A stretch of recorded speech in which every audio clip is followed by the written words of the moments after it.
بسم الله الرحمن الرحيم نحمده ونصلي على رسول الكريم ما بعد. We're going to start with Surah Al-Baqarah today. Last time we looked at the highlights, and we're going to look again at the highlights.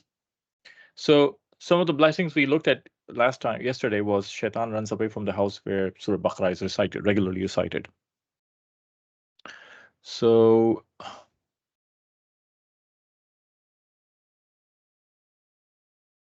okay. And one of the virtues of Surah Baqarah is that there is an ayat in there which is called Ayatul Kursi, جو سب سے عظیم الشان آیت ہے قرآن کی.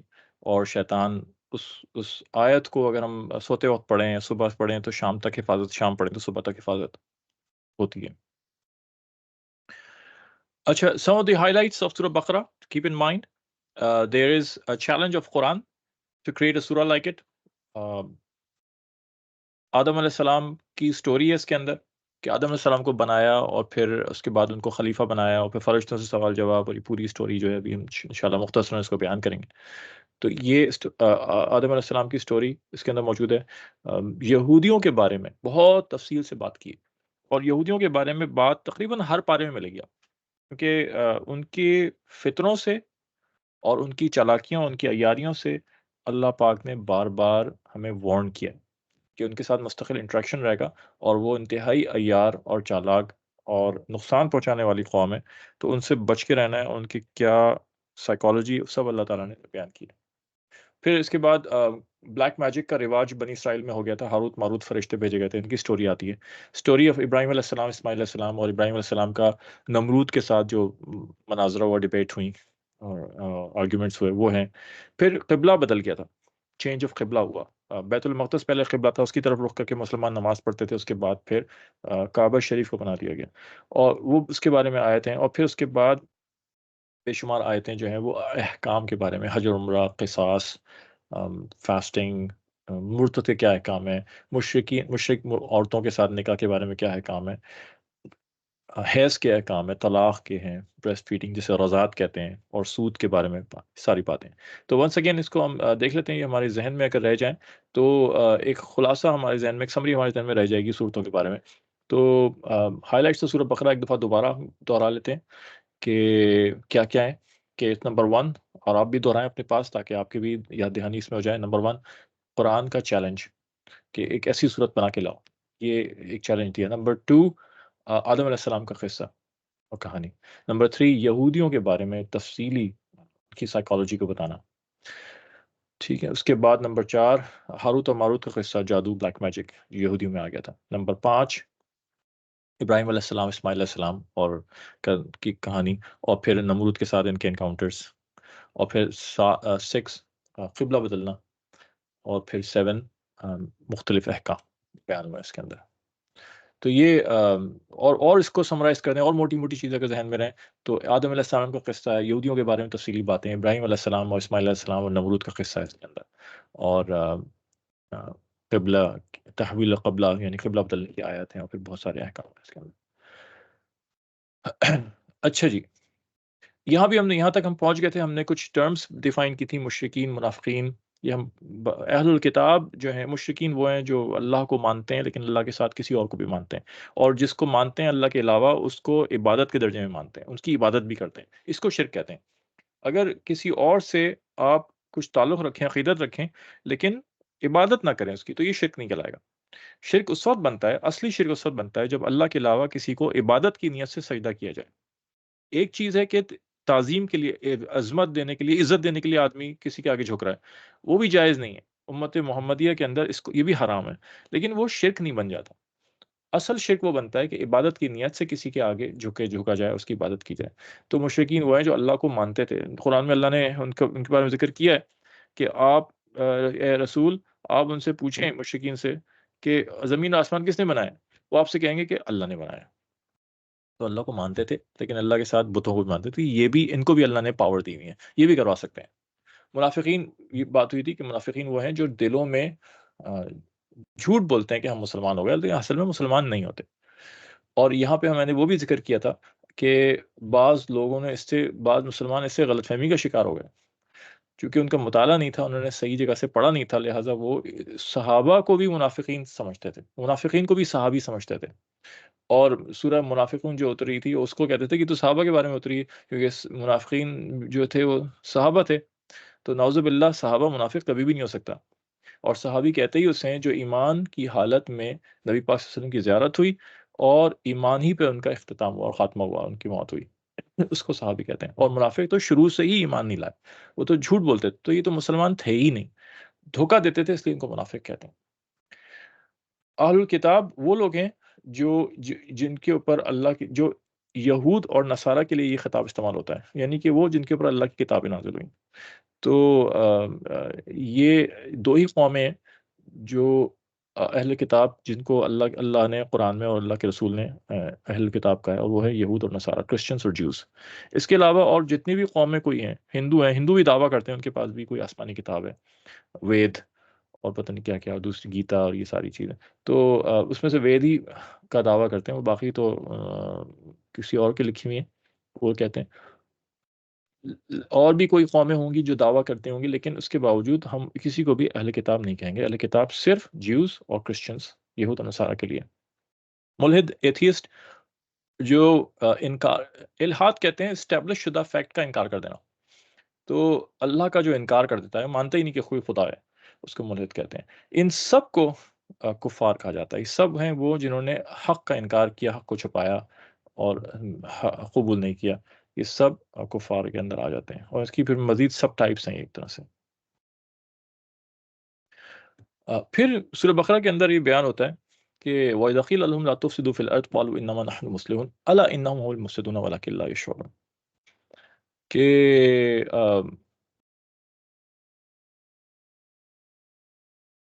کہ یہاں پہ کفار جو دھوکہ دے رہے ہیں اس وقت پوری دنیا کے اندر، اور یہ اس وقت سے چلا آ رہا تھا کہ ان کے دھوکے کو اللہ نے واضح کیا کہ یہ اس بار بار اس بات کو کہیں گے کہ ان کے جو ایکشنز ہیں، ان ایکشنز کو یہ ریفارمز کہہ کے دنیا کے سامنے پیش کرتے ہیں، اور آج بھی اس وقت بھی یہی تھا، اور ہر زمانے میں یہی رہا، اور آج بھی یہی ہے۔ یہ امریکہ اور برطانیہ اور یہ جگہ جگہ یہ اینٹی ٹیررزم وغیرہ کے نام پہ جو یہ لوگ اٹیک کر رہے ہوتے ہیں، یہ جھوٹ بول رہے ہوتے ہیں، اور اصل میں یہ فتنہ پھیلا رہے ہوتے ہیں، اصل میں اس کے پیچھے ان کی دوسرے مقاصد ہیں، ان کے ہڈن ایجنڈا ہوتا ہے، ان کو ریسورسز پہ، اکنامیکل ریسورسز پہ قابو، دنیا کے ریسورسز پہ قابو کرنا ہوتا ہے۔ ان کی ساری نیت جو ہوتی ہے وہ دولت، دنیا کی دولت ہوتی ہے، کہ ہر جگہ کی دولت، ہر جگہ کی ریسورسز جو ہیں ان کے پاس آ جائیں، اور اس کے لیے مختلف مختلف مختلف نام لیتے ہیں۔ اللہ نے یہاں میں صاف بتا دیا کہ یہ کہیں گے کہ ہم ریفارمز کر رہے ہیں، لیکن یہ بالکل جھوٹ بولتے ہیں، اور اصل میں یہی فتنہ پھیلانے والے ہیں۔ جان لو، اللہ کہہ رہے ہیں اللہ انہم، جان لو اچھی طرح سے کہ اصل فتنے پھیلانے والے، اصل ٹربل میکرز یہی لوگ ہیں سارے۔ کبھی 9/11 کے نام سے کرتے ہیں، کبھی کسی نام سے کرتے ہیں، کبھی کسی نام سے، اور سب کے پیچھے یہ خود ہی موجود ہوتے ہیں۔ تو کبھی ویمن رائٹس کے اوپر، عورتوں کا تحفظ کرنے کے لیے، حالانکہ اپنے یہاں دیکھیں یہ جا کر، ان کے یہاں اپنے یہاں سب سے زیادہ رائٹس کی وائلیشن ہو رہی ہے۔ ایک عرصے تک ان کے یہاں ابھی بھی بلیکس جو ہوتے ہیں ان کے رائٹس کو وائلیٹ کیا جا رہا ہوتا ہے، ڈسکرمنیشن ہو رہا ہوتا ہے، اور دوسرے ایتھنیسٹی والوں کی ڈسکرمنیشن کی جا رہی ہوتی ہے، عورتوں کے سب سے زیادہ حقوق مارے جا رہے ہوتے ہیں۔ ان کی اپنی جو آرگنائزیشن ہے، ایک یہ ادارہ ہے ان کا، جو اسٹیٹسٹکس کیلکولیٹ کرتا ہے، رین کے نام سے، آپ جا کے چیک بھی کر سکتے ہیں، اس کی اپنی اسٹیٹسٹکس ہے کہ one out of every 6 American women has either been a victim of an attempted rape or completed rape۔ تو اور بہت سی تو ان کے یہاں رپورٹ بھی نہیں کر رہی ہوتی، اور اپنے یہاں ان کو یہ نہیں دیکھتے کہ کیا ہو رہا ہے، اور ان کی ہر طرح سے وائلیشن ہو رہی ہے، اور دوسری جگہوں پہ مسلمانوں ممالک کے اندر جہاں بھی کہیں کوئی ذرا سی بھی کوئی بات آ جائے، اس کو ایک اچھال کے ایک ایشو بنا دیتے ہیں۔ کوئی ان کو بہانہ چاہیے ہوتا ہے کہ وہاں پہ کسی نہ کسی طرح سے اثر انداز ہوں، وہاں پہ قابو کریں، وہاں پہنچیں، ان کی فوجیں پہنچیں، اور ریسورسز پہ قابو کریں۔ یہ بات ہمیں سمجھنے کی ہے، ہم اس کو نہیں سمجھ پا رہے ہوتے ہیں۔ اور پھر یہاں پہ اب وہ پہلی ہائی لائٹ آ گئی جس میں قرآن نے چیلنج کیا ہے، وَإِن كُنتُمْ فِي رَيْبٍ مِّمَّا نَزَّلْنَا عَلَىٰ عَبْدِنَا فَأْتُوا بِسُورَةٍ مِّن مِّثْلِهِ وَادْعُوا شُهَدَاءَكُم مِّن دُونِ اللَّهِ إِن كُنتُمْ صَادِقِينَ۔ اگر تمہیں یہ قرآن جو ہے، یہ ایک میریکل ہے، اللہ کا معجزہ ہے، اور اللہ پاک فرماتے ہیں یہ کوئی نہیں لکھ سکتا کتاب اس طرح کی، اور کسی مخلوق کے بس میں نہیں ہے کہ کوئی کتاب لکھ کر لائے۔ نبی پاک صلی اللہ علیہ وسلم نے کتاب نہیں لکھی، کتاب اللہ کی طرف سے آئی ہے، اور اگر تمہیں شک ہے، تم اس کے اوپر شک کرتے ہو، بہانے کرتے ہو، تو تم لے آؤ۔ تم تو شاعر ہو، نبی پاک صلی اللہ علیہ وسلم تو شاعر نہیں تھے، نبی پاک صلی اللہ علیہ وسلم تو مصنف آتھر نہیں تھے، نبی پاک صلی اللہ علیہ وسلم نے تو کبھی کوئی نہ پوئٹری کی، نہ کوئی ٹیکسٹ، نہ پروز لکھا۔ تم لوگ ہو بڑے بڑے شاعر، تم لکھ کے لے آؤ۔ پہلے 10 صورتوں کی بات کی، اور پھر اس کے بعد ایک صورت کا کہا کہ 10 تو چلو چھوڑو، تم ایک صورت ہی کوئی لے آؤ، اور وہ ایک صورت بھی نہ لا سکے۔ انہوں نے بہانے کیے ادھر ادھر کے، اور پھر کچھ نے اٹیمپٹ کیا اور لکھا، اور اس کے بعد خود ہی انہوں نے ریجیکٹ کر دیا کہ نہیں، یہ قرآن کے برابر نہیں ہو سکتا۔ اور وہاں پہ جمع ہوتے تھے، ایک بازار تھا بیت اللہ شریف کے پاس، جسے عکاظ کا بازار کہا جاتا تھا، اور وہاں پہ ہر سال ان کے مشاعرے ہوتے تھے، شاعری کے مقابلے ہوتے تھے، اور اس میں جس کی کمپوزیشن جو تھی وہ اول درجے میں آتی تھی، وننگ پرائز اس کو یہ ملتا تھا کہ بیت اللہ شریف پہ لٹکا دیا جاتا تھا اعزاز کے طور پہ، کیونکہ بیت اللہ کا بہت اکرام کرتے تھے۔ اور اگلے سال پھر ہوتا تھا، پھر جو آتا تھا مقابلے میں فرسٹ، تو پرانا والا اتار کے دوسرے والے کو اتار دیا جاتا تھا، یہ اعزاز ہوتا تھا۔ تو 7 شعرا، 7 پوئٹریز جو تھیں، 7 پوئٹس کے کلام جو تھے، وہ برابر برابر تھے، طے نہیں کر پا رہے تھے ان میں سے کون ہے، تو 7 ٹنگے چھوڑ دیے تھے انہوں نے۔ ان کو کہا جاتا ہے سبع معلقہ، 7 ہینگنگ ونس، اور یہ ایک عرصے تک مدارس سے پڑھایا بھی جاتا رہا، کیونکہ عربی لغت کی ادب و بلاغت اور ایلوکوینس کی بہت ہائٹس پہ تھے وہ، اور ان سے سمجھا جاتا ہے کہ ایلوکوینس کیسے قرآن کو کس طرح انٹرپریٹ کیا جائے، اس لیے کہ جو ان کی زبان تھی اور جس طرح وہ الفاظ استعمال کرتے تھے، قرآن نے اسی پیرائے میں، اسی انداز کے اندر قرآن نے بات کی ہے۔ پھر جب قرآن کی آیتیں اترنا شروع ہوئیں، تو وہ بالکل حیران رہ گئے، اور ایک ایک کر کے انہوں نے خود ہی جا کے اپنے کلام اتار لیے، اپنی پوئٹری اتار لی، کہ قرآن کے مقابلے میں ہماری پوئٹری کی کوئی حیثیت نہیں۔ حالانکہ قرآن نہ پوئٹری تھا، نہ پروز تھا، it was some where in the middle, اور یہ ایک ان کو بہت اٹریکٹ کرتی تھی چیز۔ دن میں مخالفت کرتے تھے، رات کو چھپ چھپ کے نبی پاک صلی اللہ علیہ وسلم کی تلاوت کو سنتے تھے بیت اللہ شریف میں۔ اسی طرح سے قرآن ایک اور سورت بنی اسرائیل کے اندر اللہ نے یہ بات کہی ہے کہ اگر آپ قل لئن اجتمعت الانس والجن على ان ياتوا بمثل هذا القرآن لا ياتون بمثله ولو كان بعضهم لبعض ظهيرا، آپ فرما دیں کہ یہ اگر سارے جنات اور سارے انسان سب جمع ہو جائیں اور ایک اور قرآن بنا جیسا کچھ لانے کی کوشش کریں، تو ہرگز کچھ نہیں بنا سکتے، چاہے وہ کتنے ہی لوگ کو اپنے آپس میں مدد کے لیے اور ہیلپ اور ایڈ کے لیے رکھ لیں، یہ کچھ نہیں کر سکتے۔ ایسا زبردست معجزہ ہے یہ، لٹرل لٹریچر کا بہت بڑا معجزہ اللہ نے دیا۔ انسانی دماغ جو ہے وہ اس قابل نہیں ہے کہ وہ اس جیسی کوئی چیز بنا سکے۔ پھر اس کے بعد فرماتے ہیں یضل بہ کثیرا ویہدی بہ کثیرا وما یضل بہ الا الفاسقین، کہ قرآن ہدایت کے لیے تو اترا ہے، تو گمراہ کیسے کر رہا ہے؟ اللہ کہتے ہیں ہم اسی قرآن سے بعضوں کو ہدایت دیتے ہیں اور بعضوں کو گمراہ کر دیتے ہیں، تو گمراہ کیسے کر سکتے ہیں؟ قرآن تو ہدایت کی کتاب ہے۔ تو پھر اللہ خود ہی فرما رہے وما یضل بہ الا الفاسقین، گناہ گاروں کو وہ گمراہ کرتے ہیں۔ یہ جو ہر آدمی سمجھتا ہے نا کہ مجھے کسی کی ضرورت نہیں ہے، اور میں قرآن کھولوں گا میں خود سمجھ سکتا ہوں، اور میں حدیث کھولوں گا میں خود سمجھ سکتا ہوں، یہاں اللہ یہی فرما رہے ہیں کہ ہر ایک کی سمجھ نہیں آ سکتی بھائی۔ یہ جو گناہ ہے، یہ گناہ جو ہے انسان کی عقل کو کم کر دیتا ہے، انسان کی سمجھ کو کم کرتا ہے۔ علم جو ہے وہ نور ہے۔ امام شافعی رحمۃ اللہ علیہ نے اپنے استاد کو خط لکھا کہ مجھے کوئی بتائے میں اپنی یادداشت کیسے بڑھاؤں، کہ چیزیں مجھے یاد نہیں رہ پا رہی صحیح، علم کی چیزیں۔ تو ان کے استاد نے لکھا کہ دیکھو علم جو ہے وہ نور ہے، اور نور جو ہے وہ گناہ گار کے سینے میں نہیں آتا، تو تم کوشش کرو تم سے کوئی گناہ نہ ہو۔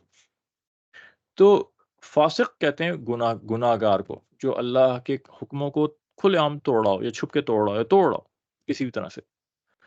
تو یہ اللہ فرما رہے ہیں کہ وہ لوگ جو اپنی تربیت نہیں کرواتے، جو اپنا تزکیہ نہیں کرواتے، اور ان کی سوچ صحیح نہیں کرواتے اپنی۔ تزکیہ کہتے ہیں سب سے پہلی چیز جو تزکیہ میں آتی ہے وہ یہ کہ سوچ کا ٹھیک ہونا، عقیدوں کا ٹھیک ہونا، دماغ کا ٹھیک ہو جانا۔ تو حضرت عمر رضی اللہ تعالیٰ عنہ کے زمانے میں، حضرت عمر رضی اللہ عنہ تو بہت زبردست ایڈمنسٹریشن کے لیے مشہور تھے، تو حضرت عمر کو بتایا گیا کہ ایک شخص ہے جو لوگوں میں عجیب عجیب کنفیوژن پیدا کرتا ہے، عقیدوں کے بارے میں وسوسے ڈال رہا ہوتا ہے، کبھی الٹے سیدھے سوال اٹھا رہا ہوتا ہے، لوگ کنفیوز ہو رہے ہوتے ہیں۔ تو حضرت عمر نے کہا کہ جب وہ میرے آس پاس ہو تو مجھے بتانا کہ کدھر ہے۔ تو جب وہ نظر آیا تو لوگوں نے نشاندہی کی، حضرت عمر نے اس کو پکڑ لیا اور کوئی سوال نہیں کیا، ویسے اس کی ٹھکائی کرو، پٹائی کرتے رہے، اس کے بعد اس کو بند کروا دیا۔ اس کے بعد اگلے دن پھر شروع ہو گئے، پٹائی کرتے رہے، پھر 2-3 دن تک یہ سلسلہ چلا۔ چوتھے دن وہ بول اٹھا، امیر المومنین آپ اگر مجھے مارنا چاہتے ہیں تو مار دیں، اور اگر آپ میرا دماغ ٹھیک کرنا چاہتے ہیں تو وہ ٹھیک ہو گیا۔ تو حضرت عمر نے کہا کہ بس اس کو چھوڑ دو، یہی مقصد تھا کہ اس کا دماغ ٹھیک ہو جائے۔ تو یہ اس طرح کی چیزیں جو ہوتی ہیں، انسان اس کو پھر اسی طرح سے ٹھیک کیا جاتا ہے۔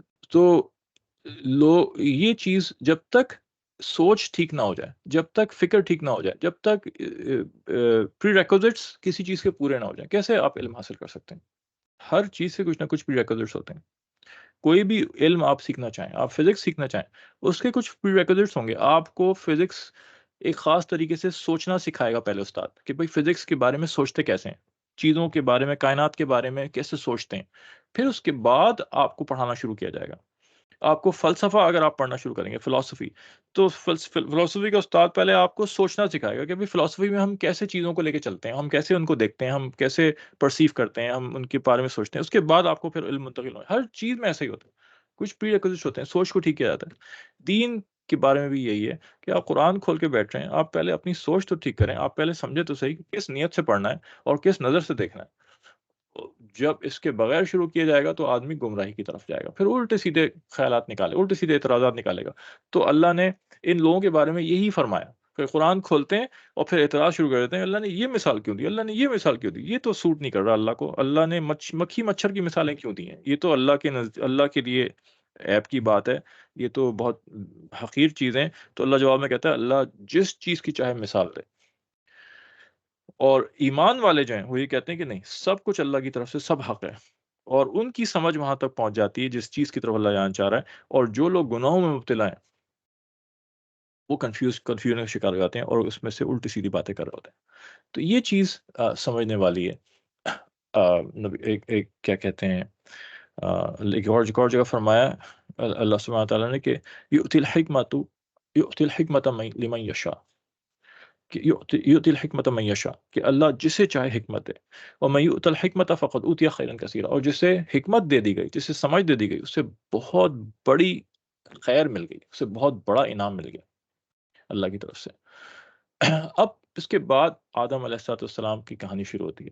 آدم علیہ السلام کو اللہ سبحانہ تعالیٰ نے بنایا، اللہ پاک چاہتے تھے کہ زمین میں ایک خلیفہ آئے اور زمین کا نظام چلے اور زمین آباد ہو اور ایک سلسلہ چلے۔ تو اس کے آدم علیہ السلام کو بنایا اور فرشتوں سے کہا کہ انی جاعل فی الارض خلیفہ، میں اپنی زمین میں خلیفہ بنانا چاہتا ہوں۔ زمین میں پہلے جنات ایک عرصے سے آباد تھے، بہت بڑی تعداد میں جنات جو تھے وہ وہاں پہ آباد تھے، اس کے اور فرشتے موجود تھے، اور اس کے بعد اللہ نے انسان کو بنانا شروع کیا۔ تو جنات کے اندر شر کا مادہ زیادہ ہوتا ہے، تو انہوں نے بہت قتل و غارت اور فتنے اور سب مچا رکھے تھے، اور ہر تھوڑے عرصے کے بعد میں جب کوئی بڑا مسئلہ کھڑا ہوتا تھا پھر فرشتے جاتے تھے اور فرشتے کو کنٹرول کرتے تھے۔ اور جنات کے اندر اللہ نے صلاحیت دی ہوئی ہے کہ وہ زمین اور آسمان سب جگہ سفر کرتے ہیں اور فرشتوں کو بھی دیکھتے ہیں، اور ایک ملٹی ڈائمینشنل، ہائر ڈائمینشنل مخلوق کے طور پہ ہیں۔ تو فرشتے چونکہ ایکسپیرینس کیے ہوئے تھے، تو فرشتوں نے کہا کہ آپ ایک ایسے مخلوق کو بنا رہے ہیں جو فتنہ فساد مچائے گا، اور ہم تو عبادت کرنے والے ہیں، آپ کی تعریف کرنے والے ہیں، آپ کی تسبیح کرنے والے ہیں۔ تو اللہ پاک نے ان کے جواب میں کوئی دلیل نہیں دی، اللہ پاک نے کہا کہ میں زیادہ بہتر جانتا ہوں کہ میں جو کام کر رہا ہوں۔ بعض جگہ پہ دلائل نہیں دیے جاتے، بعض جگہ اور حاکمانہ انداز اختیار کیا جاتا ہے۔ اور پھر اللہ سبحانہ تعالیٰ نے حضرت آدم علیہ السلام کو علوم عطا کرنے شروع کیے۔ یہ جو آتا ہے نا کہ علم آدم الاسماء کلھا، نام سکھائے سارے، اس سے مراد خالی نام نہیں ہے، اس سے مراد ساری ڈیٹیلز ہیں، کیونکہ نام میں تو خالی کچھ نہیں ہوتا، چیزوں میں۔ اس سے مراد چیزوں کی ساری صفات بتانی تھیں، چیزوں کی پراپرٹیز بتانی تھیں، چیزوں کا مزاج، چیزوں کا ٹیمپرمنٹ، کیسے سارے میٹیریلز بنتے ہیں، ان کے کیا پراپرٹیز ہیں، ایلیمنٹس کی کیا پراپرٹیز ہیں، کس سے کیا چیز بنتی ہے، کس کو ملائیں تو کیا بن جائے گا، ضروریات کی چیزیں کیسے بنیں گی، پوری پوری ٹیکنالوجیز اللہ نے ان کو سکھائیں اور سارا کچھ بتایا۔ تو حضرت آدم علیہ السلام پہلے انسان تھے، پہلے نبی تھے، اور پہلے اللہ کے خلیفہ تھے، ٹھیک ہے؟ تو آدم علیہ السلام کو پورا علم منتقل کیا، پوری ٹیکنالوجیز منتقل کی، ہر چیز زمین میں بھیجا جا رہا ہے۔ تو ایسے تھوڑی بھیجا جائے گا زمین میں کہ کچھ بھی نہیں ہے ان کے پاس۔ ان کو ساری ریسورسز جو زمین کے اندر ہیں، وسائل ہیں، منرلس ہیں، معدنیات ہیں، ہر چیز ہیں، سب کا استعمال سکھایا، سب کے خواص سکھائے، سب کی پراپرٹیز بتائیں، پورا آپ سمجھ لیں ایک طرح سے کیمسٹری اور فزکس کا پورا ان کو علم عطا کیا۔ کیمسٹری اور فزکس میں بچنا چاہتا ہوں ان کا نام کا استعمال کرنے سے، کہ اس لیے کہ یہ تو انسانی علوم ہے، انسان نے اپنے تجربے سے دریافت کی ہیں، ساری سائنسز بنائی ہیں، اور یہ ناقص ہیں۔ انبیاء کو جو علم ملتا ہے وہ کامل علم ملتا ہے، وہ ناقص نہیں ملتا۔ لیکن سمجھنے کے لیے میں اس کو حوالہ دے رہا ہوں، ورنہ کیمسٹری اور فزکس تو انسانی تخلیق ہیں، اور یہ ناقص ہیں، ڈیفیکٹو ہیں، اور ہر تھوڑے دن میں یہ اپنے تھیوریز کو بدل رہے ہوتے ہیں، زیادہ سے زیادہ سیکھ رہے ہوتے ہیں، جب کچھ نیا سیکھتے ہیں پھر تھیوری بدل جاتی ہے۔ اللہ نے حضرت آدم علیہ السلام کو جو علم عطا کیا وہ ان سب سے بڑھ کے تھا، وہ ڈیفینیٹ علم تھا، اس میں کوئی انبیاء کو جو علم آتا ہے وہ یقینی علم ملتا ہے ہمیشہ۔ تو پھر وہ ساری ٹیکنالوجی منتقل کی، سارا ڈیٹیلز بتائیں ہر چیز کی، اور پھر فرشتوں کے آگے ان کو پیش کیا اور کہا کہ اب مقابلہ کرو، ٹھیک ہے؟ تو اور اس میں علماء نے یہ بھی فرمایا کہ فرشتوں کو بھی صاحب موجود تھے جب وہ سکھائے جا رہے تھے، لیکن فرشتوں میں وہ استعداد نہیں تھی جو آدم علیہ السلام اور انسان کے اندر اللہ سبحانہ وتعالیٰ نے رکھی تھی، اور فرشتے پھر عاجز ہو گئے، اور جو مقابلہ ہوا تو فرشتے وہ ساری انڈرسٹینڈنگ نہیں ان کو تھی ان چیزوں کی جو حضرت آدم علیہ السلام کو انڈرسٹینڈنگ ملی تھی، اور پھر وہ قائل ہو گئے کہ ہاں یہ تو واقعی علم میں بہت آگے ہے۔ تو علم جو ہے وہ سپیریورٹی کی وجہ ہے، علم حاصل کرنا ہے۔ تو حضرت آدم علیہ السلام کو ورلڈلی سائنسز کا علم دیا گیا، چیزوں کی ساری چیزیں بتائی گئیں، شریعت کا علم دیا گیا، یعنی اللہ کیا چاہتا ہے مجھ سے، ہم کس طرح سے اللہ کے حکموں پہ عمل کریں، کس طرح سے اللہ کے بتائے ہوئے طریقوں میں چلیں، وہ شریعت ہے۔ اور اسپرچول کانکویسٹ، پوری ان کو روحانیت کا علم دیا گیا کہ کائنات کو مسخر کیسے کیا جائے۔ یہ سائنس جو ہے یہ کائنات کو مسخر نہیں کرتی، سائنس تو مادے کی پابند رہ کے کام کرتی ہے، اور روحانی تسخیر جو ہے، جو قرآن میں اللہ نے آگے آیت آئے گی کسی صورت کے اندر، کہ ہم نے سخر لکم ما فی السماوات و ما فی الارض جميعا، ہم نے تمہارے لیے جو کچھ زمین میں جو کچھ آسمان میں سب مسخر، سب کانکر کر دیا۔ تو کانکویسٹ یہ نہیں ہوتی کہ مادے کی پابندی ہے، کانکویسٹ تو اس سے بہت بڑھ کر ہوتی ہے۔ جب صحابہ کو جو نبی نہیں تھے، جب ان کے لیے کائنات تسخیر ہو گئی تھی، تو نبی کی تو بہت اعلیٰ چیز ہے۔ حضرت عمر رضی اللہ تعالیٰ عنہ کھڑے ہوئے اور خطبہ دے رہے ہیں اور خطاب کر رہے ہیں لوگوں سے ممبر کے اوپر، اور اچانک ایک جماعت بھیجی ہوئی انہوں نے جس کے کمانڈر حضرت ساریہ رضی اللہ عنہ کو بنایا ہوا ہے، اور وہ جو ہے ہزاروں میل دور وہ جہاد کر رہے ہیں، اور ایک دم حضرت عمر بات کرتے کرتے رکتے ہیں، ایک طرف دیکھتے ہیں، اور ساریہ جو جنرل تھے، اس کے کمانڈر ان چیف تھے، ان کو مخاطب کر کہتے ہیں یا ساریہ الجبال، یا ساریہ الجبال، ساریہ پہاڑ کی طرف ہو جاؤ، ساریہ پہاڑ کی طرف ہو جاؤ۔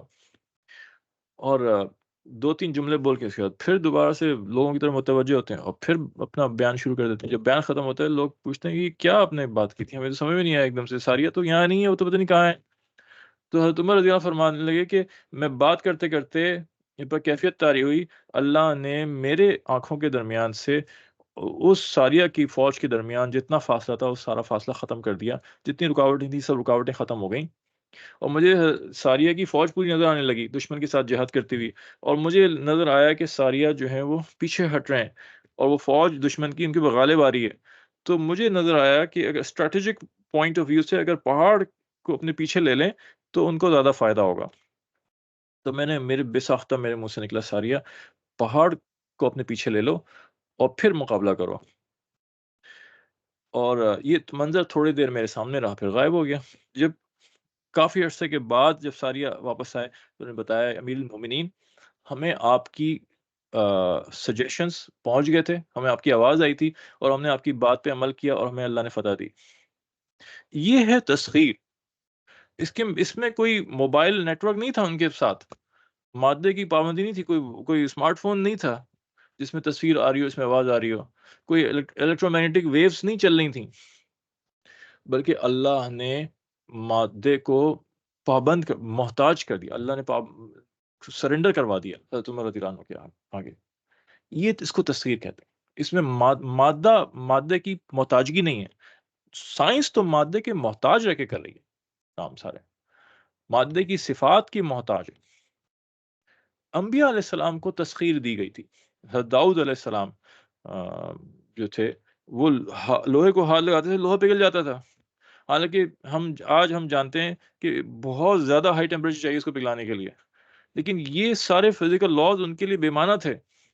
وہ پابند نہیں تھے اس کے، بلکہ مادہ ان کے پابند تھا. اس کو تسخیر کہتے ہیں، اس کو کانکویسٹ کہتے ہیں. یہ اسپرچول کانکویسٹ ہوتی ہے، یہ اللہ کے ساتھ روحانی طور پہ جڑ کے آتی ہے، یہ اللہ کے سامنے اپنے آپ کو سرنڈر کر کے آتی ہے. ٹھیک ہے، اس کے پیچھے کوئی اس کے لیے یہ غلط راستہ استعمال کر رہے ہوتے ہیں. یہ سائنسز کا راستہ تو جو ہے یہ پابندی کا راستہ ہے. تو صحابہ کے گھوڑے پانی کے اوپر چلے ہیں بھائی. یہ کہانیاں اور فیری ٹیلز نہیں ہیں جو میں سنا رہا ہوں آپ کو، یہ صحیح سند سے باتیں منتقل ہو کے آ رہی ہیں. تو یہ باتیں سمجھنے کی ہیں. آپ لوگوں سے جو کوئی کسی کو سوال ہو تو وہ چیٹ پہ بھیج سکتے ہیں، میں آخر میں ایک نظر ڈال لوں گا اور جو دے سکا وہ دے دوں گا انشاءاللہ جواب.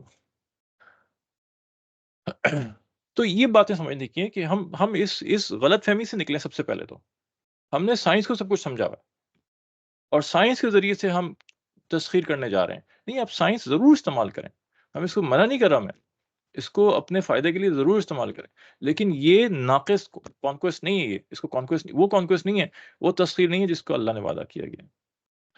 وہ تسخیر تو روحانیت کے راستے سے آتی ہے، جہاں پہ آدمی زمین اور آسمان کے کناروں سے باہر نکل جاتا ہے. ٹھیک ہے، تو یہ باتیں سمجھنے کی. تو علم کی سپیریورٹی یہاں یہ بتانا مقصود ہے کہ علم کی وجہ سے فرشتوں پہ حضرت آدم علیہ السلام کو سپیریورٹی دی گئی. ورنہ فرشتے تو اس کے سامنے تو سارا نظام تھا، اللہ بھی تھے، جنت جہنم سب کچھ تھا، سارا غیب کا نظام اس کے سامنے تھا. تو مسلمانوں نے علم حاصل کرنا چھوڑ دیا. یہ مجھے بہت شدید افسوس ہے، اور میں بار بار اس کا تذکرہ کرتا ہوں کہ مسلمان، ہمارے آباء و اجداد ایسے نہیں تھے. ہمارے آباء و اجداد تو علم سے بہت ان کا تعلق تھا، اور ساری ماڈرن سائنسز کی بنیاد ہمارے آباء و اجداد نے رکھی، مسلمانوں نے رکھی ہے. اور لکھنے پڑھنے میں ہر شعبے کے اندر ہمارے آباء و اجداد آگے تھے. ہم نا اہل اور ناکارہ، اور ہم نے پڑھنا لکھنا چھوڑ دیا، علم چھوڑ دیا ہم نے. میں یہ کہتا ہوں کہ اللہ نے تو 2-4 چیزیں حرام کی تھیں، شراب حرام کی، سور حرام کیا، زنا حرام کیا. ہم نے مسلمانوں نے اپنے اوپر علم بھی حرام کر لیا. پڑھنا نہیں ہے بس. اور وہ چاہے دین تو خیر بالکل ہی گیا گزرا ہو چکا ہے. دین تو خالی وہ غریب غربا والے جو ہیں وہ جا کے مدرسے میں حاصل کرتے ہیں. جو باقی لوگ ہیں اچھے کھاتے پیتے، وہ تو دین کی طرف ان کو تو اپنے بچوں کو نہیں ڈالنا. ان کے لیے تو یہ عیب کی بات ہے. دنیا بھی نہیں آتی بھائی. یونیورسٹی کالج کے اندر بھی جاؤ، وہاں بھی کچھ نہیں کرتے. تو کوڑی کا کام نہیں کر رہے ہم لوگ. ہماری یونیورسٹیز کر کیا رہی ہیں؟ کچھ بھی نہیں آتا. تو نہ وہاں پڑھنے کا مزاج ہے. وہاں بھی اسٹوڈنٹ، ہم تو پڑھاتے ہیں یونیورسٹی میں، پتہ ہے نہ اسٹوڈنٹس کو پڑھنے کا شوق ہے. کچھ کتابیں کھولنے کے لیے تیار نہیں ہے. بس بیٹھے بٹھائے سب کچھ مل جائے. ایسا نہیں ہوا کرتا. امتیں ایسے نہیں بنا کرتی. امتیں ایسے اوپر، جو امتوں کا عروج اور زوال ہے اس کے پیچھے کچھ اسباب ہوتے ہیں.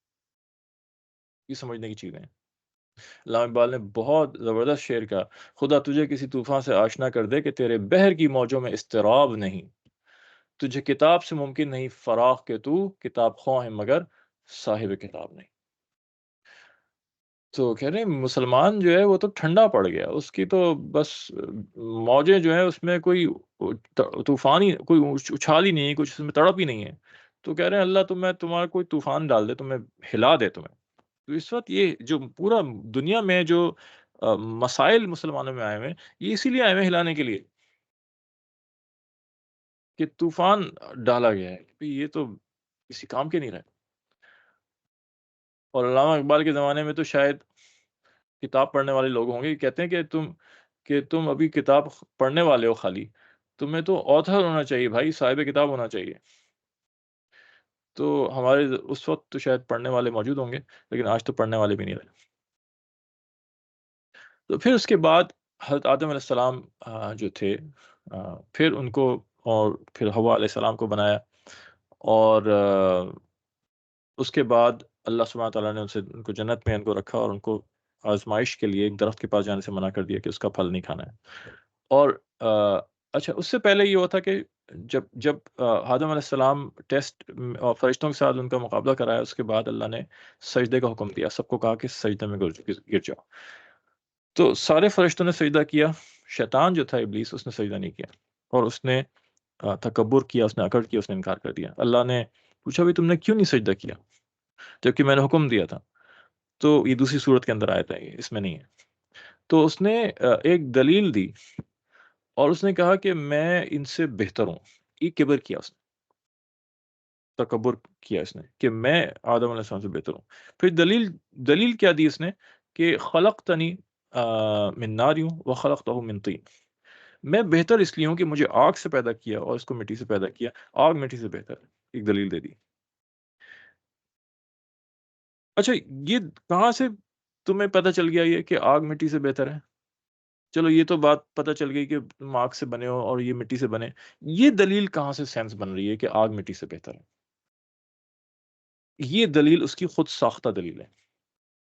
گمراہ لوگ جب دلیلیں دیتے ہیں، یاد رکھیں بات کو، اس دلیل میں ہمیشہ کوئی نہ کوئی فلا ہوتا ہے، اس دلیل میں کچھ نہ کچھ وہ دلیل لنگڑی لوڑی دلیل ہوتی ہے۔ بہت سارے لوگ اس کو سمجھ نہیں پاتے، اور ان کو لگتا ہے کہ ہاں یار بہت بات صحیح کی ہے، ان کی عقل نہیں اس کو پکڑ پا رہی ہوتی، حالانکہ اس دلیل کے اندر میجر فلاز ہوتے ہیں۔ ہو نہیں سکتا کہ حق کے خلاف کوئی بات کی جائے اور اس میں دم ہو ہی سکتا، ممکن نہیں ہے۔ کہیں نہ کہیں اس کے اندر زبردست فلا ہوتا ہے، وہ فلا پکڑنا ہر ایک کی بس کی بات نہیں ہوتی۔ اس لیے منع کیا جاتا ہے کہ ہر ایک کے ساتھ ڈیبیٹس، ہر آدمی ڈیبیٹس میں اور مناظرے میں نہ الجھے، اس لیے کہ وہ کوئی نہ کوئی اس کو دلیل دی جائے گی، اس کی عقل وہاں تک پہنچ نہیں سکے گی، اس کو دلیل لگ جائے گی اور وہ ویسے کا ویسے ہی بن جائے گا۔ تو یہ دلیل فلاڈ اور اس کی اپنے ذہن کی بنائی ہوئی ہے، اور اس کی کوئی بیس نہیں ہے، کوئی بنیاد نہیں ہے اس کی کہ بھئی کیسے تم کہہ رہے ہو آگ مٹی سے بہتر ہے۔ ہم تو کہتے ہیں مٹی آگ سے بہتر ہے، اللہ کہتا ہے مٹی بہتر ہے آگ سے، کہ مٹی کے اندر عاجزی ہوتی ہے، اور عاجزی جو ہے وہ تکبر سے بہتر ہے۔ اور مٹی کے اندر بہت ساری وسائل ہوتے ہیں، معدنیات ہوتی ہیں، منرلس ہوتے ہیں۔ مٹی کے اندر صلاحیت ہوتی ہے کہ اس سے لائف نکلتی ہے، اس سے پودے نکلتے ہیں، اس سے پانی ڈالو اور بیج ڈالو، اس کے اندر چیزیں نکلتی ہیں، آگ تو ختم کر دیتی ہے جلا کے۔ تو ہمارے پاس تو بہت سے دلائل اس کے بھی ہیں، تو یہ دلائل ہی بالکل بوگس ہیں۔ تو شیطان نے کبر کیا، اور پھر اللہ سبحانہ تعالیٰ نے کہا کہ تم اب ڈیموٹ کیے جاتے ہو۔ وہ اس کو شیطان جو ہے وہ جن تھا، اور جن ہے، ابھی بھی ہے، اور جنوں میں سے، فرشتوں میں سے نہیں ہے، اور اس کو کثرت عبادت کی وجہ سے اس کو جب فرشتے زمین پر آئے اور جنہوں نے قتل و غارت کیا ہوا تھا اور فساد پھیلایا ہوا تھا، تو فرشتے آئے، انہوں نے مارا بہت سو کو، اور یہ چھوٹا بچہ تھا، اس کو اٹھا کے اپنے ساتھ لے آئے۔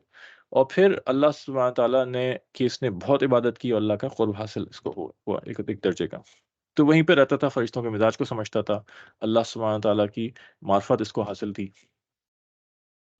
تو جب اس کو ذلیل کیا گیا، تو پھر اس نے قیامت تک کی زندگی اللہ سے مانگی، اور عارف تھا، یعنی اللہ کو مزاج کو بہت پسند کرتا تھا، بہت جانتا تھا اللہ کے مزاج کو، کہ اللہ پاک جب غصے میں بھی ہوتے ہیں تو بھی اللہ سے بات منوائی جا سکتی ہے۔ اور جس وقت اس کو دھتکارا جا رہا تھا، اس وقت پھر اس نے قیامت تک کی زندگی حاصل اللہ سے لے لی، مہلت لے لی کہ میں گمراہ کروں گا آپ کی مخلوق کو۔ ٹھیک۔ تو پھر حضرت آدم علیہ السلام اور حضرت حوا علیہ السلام کو جنت میں رکھا گیا، اور ان کو آزمائش کے طور پہ کسی جگہ ایک درخت کے پاس جانے سے منع کیا گیا، اور شیطان نے کسی طریقے سے ان کو کنفیوز کر کے اور ایک ان سے خطا کروا دی، اور پھر جب انہوں نے وہ پھل کھایا تو قرآن میں آتا ہے کہ پھر ان کی شرم گاہیں کھل گئیں، جنت کا لباس غائب ہو گیا، اور وہ اپنے جسم کو چھپانے لگے کسی پتوں سے اور دوسری چیزوں سے۔ یہاں اس کا ذکر ہے، اور پھر اللہ پاک نے کہا کہ بھئی اب تم تینوں جنت میں نہیں رہ سکتے، تم تینوں یہاں سے اتر جاؤ زمین میں، اور تینوں کو آدم علیہ السلام، حوا علیہ السلام اور شیطان ابلیس کو، تینوں کو زمین پہ اتار دیا گیا۔ یہاں اس کا ذکر ہے کہ شیطان نے ان سے غلطی کروا دی۔ ایک دوسری جگہ پہ دوسری صورت میں گناہ کا لفظ بھی آیا، فعصا آدم ربہ، کہ آدم علیہ السلام نے گناہ کیا، نافرمانی کی رب کی۔ یہاں ایک سوال پیدا ہوتا ہے کہ کیا آدم علیہ السلام گناہ کر سکتے تھے؟ ہمارا عقیدہ اہل سنت والجماعت کا یہ کہ انبیاء علیہ السلام معصوم ہوتے ہیں، انبیاء علیہ السلام سے گناہ نہیں ہو سکتا، اور اللہ نے ان کو محفوظ کیا اس چیز سے۔ تو پھر یہ کیا چیز ہے؟ یہ خطا تھی، اجتہادی خطا تھی، اجتہادی غلطی ہو سکتی ہے، اور اجتہادی غلطی جو ہوتی ہے اس پہ معافی ہوتی ہے، وہ معاف کی جا رہی ہوتی ہے۔ آ، تو پھر ایک سوال یہ پیدا ہوتا ہے کہ اللہ نے پھر گناہ کا لفظ کیوں استعمال کیا؟ یہاں پہ اس کی وجہ یہ ہے کہ جتنا آدمی اللہ کے قریب ہوتا ہے، جو مقرب بندے ہوتے ہیں، ان سے ایکسپیکٹیشن اتنی ہی زیادہ ہوتی ہیں، اور انبیاء سے سب سے زیادہ ایکسپیکٹیشن ہوتی ہیں۔ تو یہ ایک ڈانٹ کا انداز ہے، یہ ایک ناراضگی کا اظہار ہے جو اللہ کی طرف سے ہوا کہ تم نبی تھے، تم سے ایکسپیکٹیشن بہت زیادہ تھی، تمہارے لیے چھوٹا سا عمل بھی جو ہے یہ مناسب نہیں تھا۔ آدم علیہ السلام کے لیے یہ شایان شان نہیں تھا کہ وہ اتنی سی بھی غلطی کرے، اتنی سی بھی خطا ان سے ہو، اور اتنی سی بھی مسٹیک ان سے ہو۔ ایک عربی میں ایک مقولہ جسے کہتے ہیں کہ حسنات الابرار سیئات المقربین، کہ نیک لوگوں کی نیکیاں مقرب لوگوں کے گناہ بن جاتے ہیں، بھائی گناہ شمار ہوتے ہیں۔ کہ عام آدمی جو کام کرے، ایک صالح آدمی، ایک نیک آدمی جو کام کرے وہ نیکی کے طور پہ شمار ہو اور اس کو اجر ملتا ہے۔ جو اللہ کے بہت قریب بندہ ہوتا ہے، وہ وہی والے درجے کا کام کرے گا تو اس کو پکڑ کی جائے گی کہ تمہارا درجہ اس سے زیادہ اونچا ہے، تمہارے لیے یہ زیب نہیں دیتا کہ تم یہ اس کام پہ قناعت کرو اور یہ چھوٹے چھوٹے کام کر کے خوش ہو جاؤ، تمہارا تو اس سے بڑا درجے کا کام تمہیں کرنا چاہیے۔ اس کی مثال ایسی ہے جیسے چھوٹا بچہ ہوتا ہے، 5 سال کا 6 سال کا بچہ ہوگا، وہ ڈرائنگ بنا رہا ہوتا ہے، اور وہ کچھ آڑی تیڑھی ترچھی لکیریں کھینچ کے لے آتا ہے اور کہتا ہے دیکھیے بابا میں نے یہ بنایا، یہ بابا ہے، یہ ماما ہے، اور وہ کچھ نہیں، آڑی ترچھی لکیریں کھینچی ہوئی ہوتی ہیں، اور ہم کہتے ہیں واہ واہ واہ کتنی زبردست ڈرائنگ بنائی ہے، واہ واہ، پھر ہم اس کو لے آتے ہیں، پھر ہم نے آفس میں لگا لیتے ہیں کہ میرے بچے نے ڈرائنگ بنائی ہے، اور رنگ بھی بھرا ہوتا ہے اور عجیب سا گندا سڑندہ سا رنگ بھرا ہوتا ہے، اور خوب تعریف کر کے وہاں چپکا دیتے ہیں، اور بہت خوش ہوتے ہیں، دیکھو میرے 5 سال کے بچے نے یہ ڈرائنگ بنائی ہے۔ اور 15-18 سال کا نوجوان وہی بنائے، اسی طرح کی بنائے، تو اس کو کیا ہوگا؟ اس کو جھاڑ پڑے گی، اور اگر وہ اسکول میں بناتا ہے تو اس کو فیل کر دیا جائے گا کہ یہ تمہیں ابھی تک اتنے بڑے ہو گئے، تم آڑی ترچھی لکیریں کھینچی، تمہیں ڈرائنگ بنانا نہیں آتی اور تمہیں کلر کرنا نہیں آتا۔ تو جس بات پہ اس چھوٹے بچے کی خوب واہ واہ ہوئی تھی، اسی بات پہ اس بڑے بچے کو سزا ملی۔ یہی بات ہوتی ہے کہ ایک عام آدمی جو کام کرتا ہے اور وہ نیکی شمار ہوتا ہے اور وہ اس کو اجر ملتا ہے، بڑے درجے کا آدمی جو اللہ کے یہاں زیادہ قریب ہوتا ہے، اس سے ایکسپیکٹیشن زیادہ ہوتی ہے۔ تو سفیان ثوری رحمۃ اللہ علیہ بہت بڑے بزرگوں میں سے تھے، غالباً شاید تابعین میں سے تھے۔ تو وہ ایک دفعہ جا رہے تھے اور ذہن ان کا کہیں پہ ہوگا، مسجد میں داخل ہوئے تو بائیں پیر سے داخل ہوئے۔ مسجد میں داخل ہونے کی سنت یہ ہے کہ دائیں پیر سے داخل ہونا چاہیے اور بائیں پیر سے نکلیں، تو بائیں پیر سے داخل ہو گئے۔ جیسے ہی داخل ہوئے بائیں پیر سے، ایک دم سے کہیں سے ان کو آواز آئی غیب سے کہ ابے بیل، یہ کیسے داخل ہو رہا ہے مسجد میں؟ تمہیں داخل ہونے کا طریقہ نہیں آتا مسجد میں؟ آداب نہیں پتہ تمہیں؟ اور بیل کے مخاطب کیا کہ کس طرح گائے بیلوں کی طرح اندر آ رہے ہو، آداب نہیں پتہ؟ فوراً گھبرا کے انہوں نے پاؤں پیچھے کیا، پھر سیدھے پیر سے داخل ہوئے، اور ان کو اتنا اچھا لگا کہ ان کو ایک ڈانٹ پڑی غیب سے کہیں سے کہ انہوں نے اپنے نام کے آگے بیل لگا لیا، سفیان دا بل۔ سور کہتے ہیں عربی میں بل کو، بیل کو، وہاں سے ان کا نام یہ پڑ گیا۔ تو ہم یہ کہیں گے کہ جی ہمیں تو ہم پتہ نہیں کتنی دفعہ الٹے پیر سے اندر جا چکے ہیں اور ہمیں تو کبھی آواز نہیں آئی، تو ہمیں کیا آواز آنی ہے؟ ہمیں تو اللہ پاک کہتے ہوں گے کہ بھائی آ جاؤ، کسی طرح بھی آؤ مسجد تو آؤ، سر کے بل آؤ، الٹے آؤ، سیدھے آؤ، دائیں سے آؤ، بائیں سے آؤ، مسجد تو آؤ۔ تو ہمارے ساتھ تو معاملہ یہ ہے۔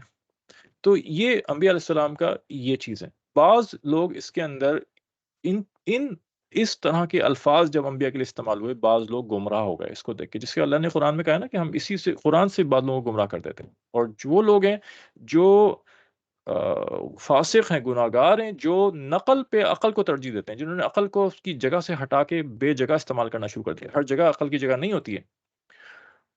تو ادب اور رسپیکٹ جو ہے دین کا دین کا بہت خاص چیز ہے۔ الدین کلو ادب، ہمارے شیخ فرماتے ہیں الدین کلو ادب، دین سارا کا سارا ادب ہے، رسپیکٹ ہے۔ تو بعض لوگ اس طرح کے جملے قرآن میں جو ملے ہیں انبیاء کے بارے میں، اس کو لے کے انہوں نے انبیاء پہ تنقید شروع کر دی، حالانکہ انبیاء پہ کسی قسم کی تنقید جائز نہیں ہے۔ ہم تو کہتے ہیں صحابہ پہ بھی جائز نہیں ہے، انبیاء تو بہت اونچا درجہ ہے، صحابہ پہ جائز نہیں ہے تنقید کسی قسم کی۔ انہوں نے انبیاء پہ لے کے تنقید شروع کر دی کہ انہوں نے یہ غلطی کی، انہوں نے یہ غلطی کی۔ ایک صاحب ہے، انہوں نے لکھا، مشہور بہت ہیں، نام میں لینا پسند نہیں کرتا، تو سمجھنے والے شاید سمجھ بھی جائیں کہ انہوں نے کتاب لکھی جو بہت پڑھی جا رہی ہوتی ہے اور لوگ اس سے پھر گمراہ بھی ہو رہے ہوتے ہیں بہت، داؤد علیہ السلام کے بارے میں کہ داؤد علیہ السلام پہ نفسانی خواہش حاوی آ گئی، نعوذ باللہ، اس طرح کے الفاظ استعمال کیے ہیں۔ نبی کبھی بھی نفسانی خواہش سے مغلوب نہیں ہوتا، پھر نبی میں اور عام آدمی میں فرق کیا رہ گیا؟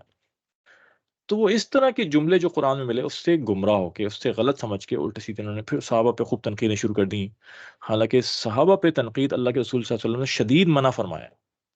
اور یہ خطبے میں یہ جملہ پڑھا جاتا ہے صحابہ کی عزت کے بارے میں، اللہ اللہ فی اصحابی لا تتخذوهم غرضا من بعدی ومن احبهم فبحبی احبهم ومن ابغضهم فببغضی ابغضهم، کہ میں تمہیں اللہ کا واسطہ دیتا ہوں، میرے صحابہ کو تنقید کا نشانہ نہ بنو۔ اتنی بڑی جملہ اللہ کے رسول نے کہا، اور جو ان سے محبت کرتا ہے اصل میں اس کو مجھ سے محبت ہے، اس لیے وہ ان سے محبت کرتا ہے، اور جو ان سے بغض رکھتا ہے اصل میں اس کو مجھ سے بغض ہے، اس لیے وہ ان سے بغض، میرے صحابہ سے بغض رکھتا ہے۔ دوسری بات یہ سمجھنے کی ہے کہ اللہ پاک یہاں فرما رہے ہیں، اگر اللہ پاک فرما رہے ہیں کہ آدم تم نے گناہ کیا، یا اللہ اگر سخت لفظ فرما رہے ہیں کسی کے لیے، تو بھائی وہ اللہ پاک ہیں، وہ کر سکتے ہیں، لیکن جو جملے اللہ استعمال کر رہا ہے وہ جملے ہمارے لیے کیسے جائز ہوگا استعمال کرنا؟ یہ بات بھی تو سوچنے کی ہے نا۔ یہ عقل استعمال کرنی تھی، یہاں پہ یہاں نہیں استعمال کی عقل۔ میں اس کی مثال دیتا ہوں، ایک مثال دے کے سمجھاتا ہوں کہ آپ کے دادا آپ کے والد کو ڈانٹیں، آپ کے سامنے ڈانٹ دیں، فرض کریں، اور کہیں والد کو کہ تم نالائق ہو بہت، آپ کے دادا کہہ رہے ہیں نا آپ کے والد کو، جو اپنے بیٹے کو، کہ تم نالائق ہو، تو چونکہ آپ نے سنا کہ میرے والد نے میرے ابا کو نالائق کہا ہے، لہٰذا میں بھی نالائق کہنا شروع ہوں ابا کو، ابا جی آپ تو بہت نالائق ہیں، ابا جان آپ بہت نالائق ہیں۔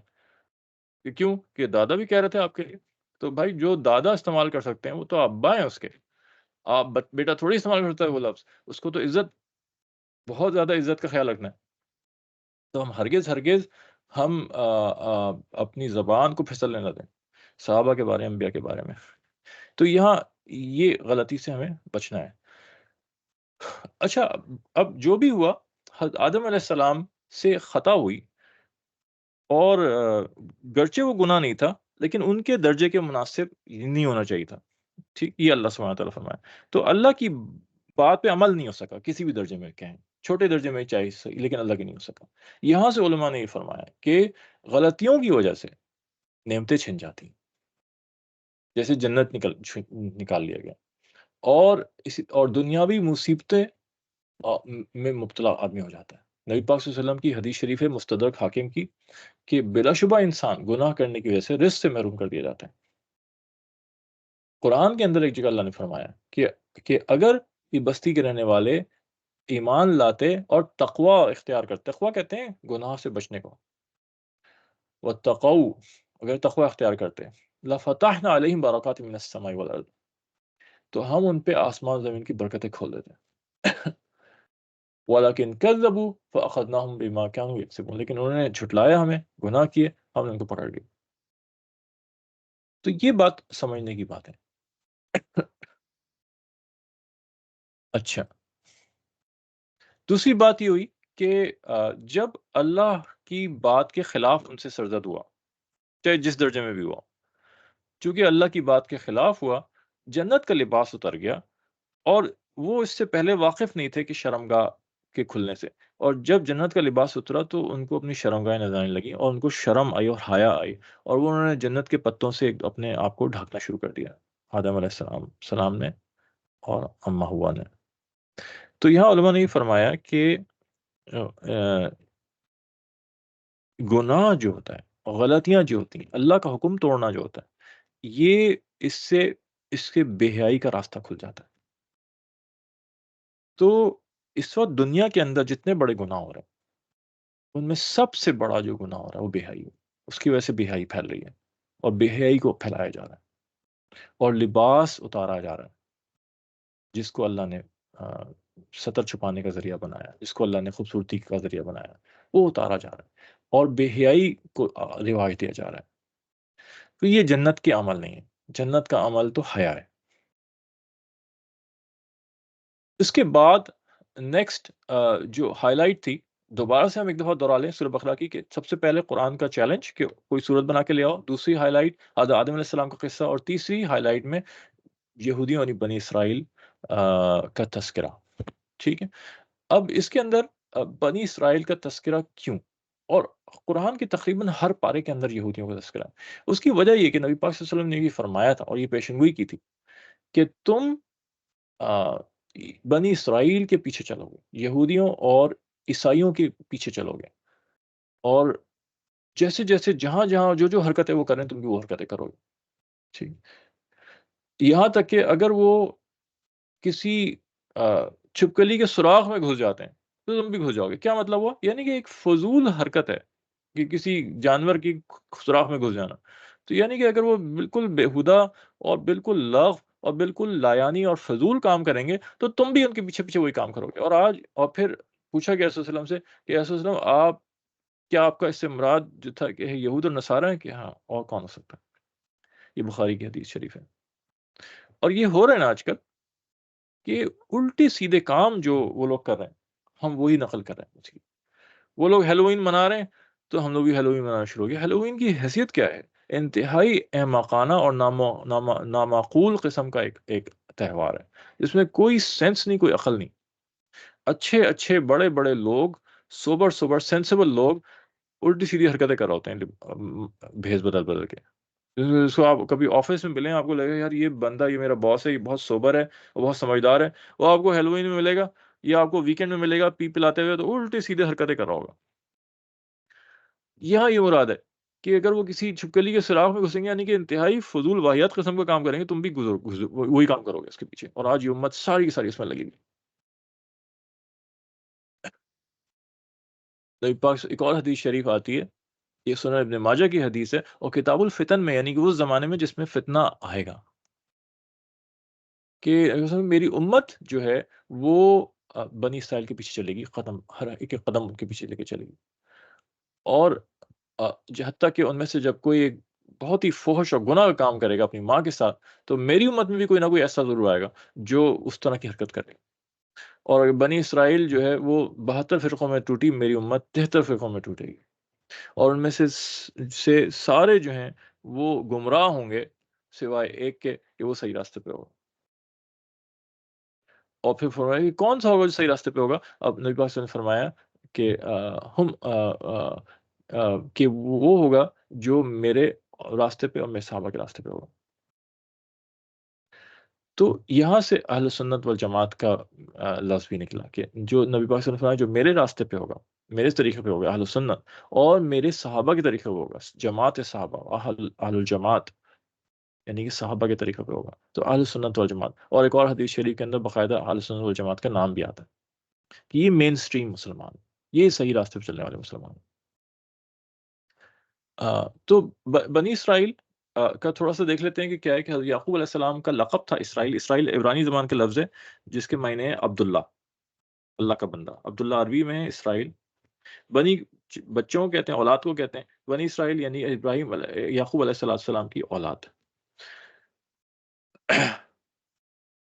اب ان کی جو لینیج چلتی ہے، جو شجرہ نسب چلتا ہے، وہ حضرت ابراہیم علیہ السلام کو ابو الانبیاء کہتے ہیں، سارے انبیاء کے باپ ہیں۔ تو ابراہیم علیہ السلام کے بعد سے جتنے بھی نبی آئے وہ سب انہی کی نسل میں آئے۔ تو ان کے دو بیٹے تھے، اسماعیل علیہ السلام اور اسحاق علیہ السلام۔ اسماعیل علیہ السلام ان کے بڑے بیٹے تھے، اسحاق علیہ السلام چھوٹے بیٹے تھے۔ یہاں ہم میں اور یہودیوں میں اختلاف ہے، یہودی کہتے ہیں اسحاق علیہ السلام بڑے تھے اور اسماعیل علیہ السلام چھوٹے تھے، ہم کہتے ہیں نہیں، اسماعیل علیہ السلام بڑے تھے، اسحاق علیہ السلام چھوٹے تھے۔ اور ہم کہتے ہیں اسماعیل علیہ السلام ذبیح اللہ تھے، ان کو ذبح کرنے کی کوشش کی گئی تھی اور ان کی جگہ اللہ نے ایک بکرا ایک مینڈھا یا ایک شیپ رکھ دیا تھا. وہ کہتے ہیں نہیں اسحاق ذبیح اللہ ہے، اور یہاں پہ ہمارا ان سے اختلاف ہے. اسحاق علیہ السلام کی اولاد یعقوب علیہ السلام تھے. یعقوب علیہ السلام کے بیٹے یوسف علیہ السلام اور 11 اور تھے. تو یہ 12 ان کے اولاد بیٹے تھے یعقوب علیہ السلام کے. ان کی نسلوں میں سے پھر جتنے بھی نبی آئے وہ سب یہاں سے بنی اسرائیل کے اندر یہودیوں میں آئے، کیونکہ بنی اسرائیل کا مطلب یعقوب علیہ السلام کی اولاد. تو جتنے بھی انبیاء ان کے بعد آئے سب انہی کی اولاد میں سے تھے. تو یہودی جو تھے وہ اس زوم میں تھے اور اس تکبر میں آ گئے تھے کہ ہم چوزن نیشن ہیں، اور اللہ نے ان کو کہا تھا کہ تم چوزن نیشن ہو. اور اس پہ انہوں نے بہت تکبر اختیار کیا کہ ہم جیسے تو کوئی قوم بنائی نہیں گئی، اور سارے انبیاء، اتنے بڑے تعداد میں انبیاء ہماری ہی قوم میں ہماری نسلوں میں آئے. تو آخری پیغمبر جو آنے تھے نبی پاک صلی اللہ علیہ وسلم، وہ بھی خیال تھا ان کا یہودیوں کا کہ وہ بھی ہمارے اس میں آئیں گے. اور تورات کے اندر نشانیاں دی ہوئی تھیں کہ آخری پیغمبر کھجوروں کی سرزمین، ایسی سرزمین میں آئیں گے جو کھجوروں والی زمین ہوگی. اور جب انہوں نے حساب کتاب لگایا اور دیکھا تو ان کو اندازہ ہوا کہ یہ تو مدینہ بن رہا ہے. تو یہودی آ کے ہجرت کر کر کے وہاں مائگریٹ کیا اور وہاں پہ سیٹل ہو گئے، وہاں کی عورتوں سے شادی کی اور اپنی نسلیں وہاں پیدا کی کہ جب آخری نبی آئے تو وہ بھی ہماری نسل میں آئے، کیونکہ جب سارے ہماری نسل میں آئے تو وہ بھی ہماری نسل میں آئیں گے. اور جب نبی پاک صلی اللہ علیہ وسلم ان کی نسل میں نہیں آئے، نبی پاک صلی اللہ علیہ وسلم حضرت اسماعیل کی اولاد میں سے آئے تھے، حضرت اسحاق کی اولاد میں سے نہیں تھے. تو یہودیوں کو جھٹکا لگا اور انہوں نے ضد پکڑ لی کہ ہم ان کو نہیں مانیں گے، یہ ہماری نسل سے کیوں نہیں آئے. تو یہ ایک چھوٹی سی وہ ہے. اچھا، اب انہی کی نسل سے پھر حضرت موسیٰ رضی اللہ تعالیٰ عنہ، پھر یوشع ابن نون ان کے بعد نبی بنے. پھر داؤد علیہ السلام، شمویل علیہ السلام، پھر داؤد علیہ السلام، داؤد علیہ السلام کے بیٹے سلیمان علیہ السلام، پھر عزیل علیہ السلام، پھر زکریا، اور زکریا علیہ السلام کے بیٹے یحییٰ علیہ السلام، اور پھر حضرت عیسیٰ علیہ السلام. اور عیسیٰ علیہ السلام کے بعد پھر نبی پاک صلی اللہ علیہ وسلم. ان کے درمیان 600 سال کا تقریباً وقت تھا، اور نبی پاک صلی اللہ علیہ وسلم اس کے بعد تشریف لائے. یہ ان کی تھوڑی سی لینیج ہے.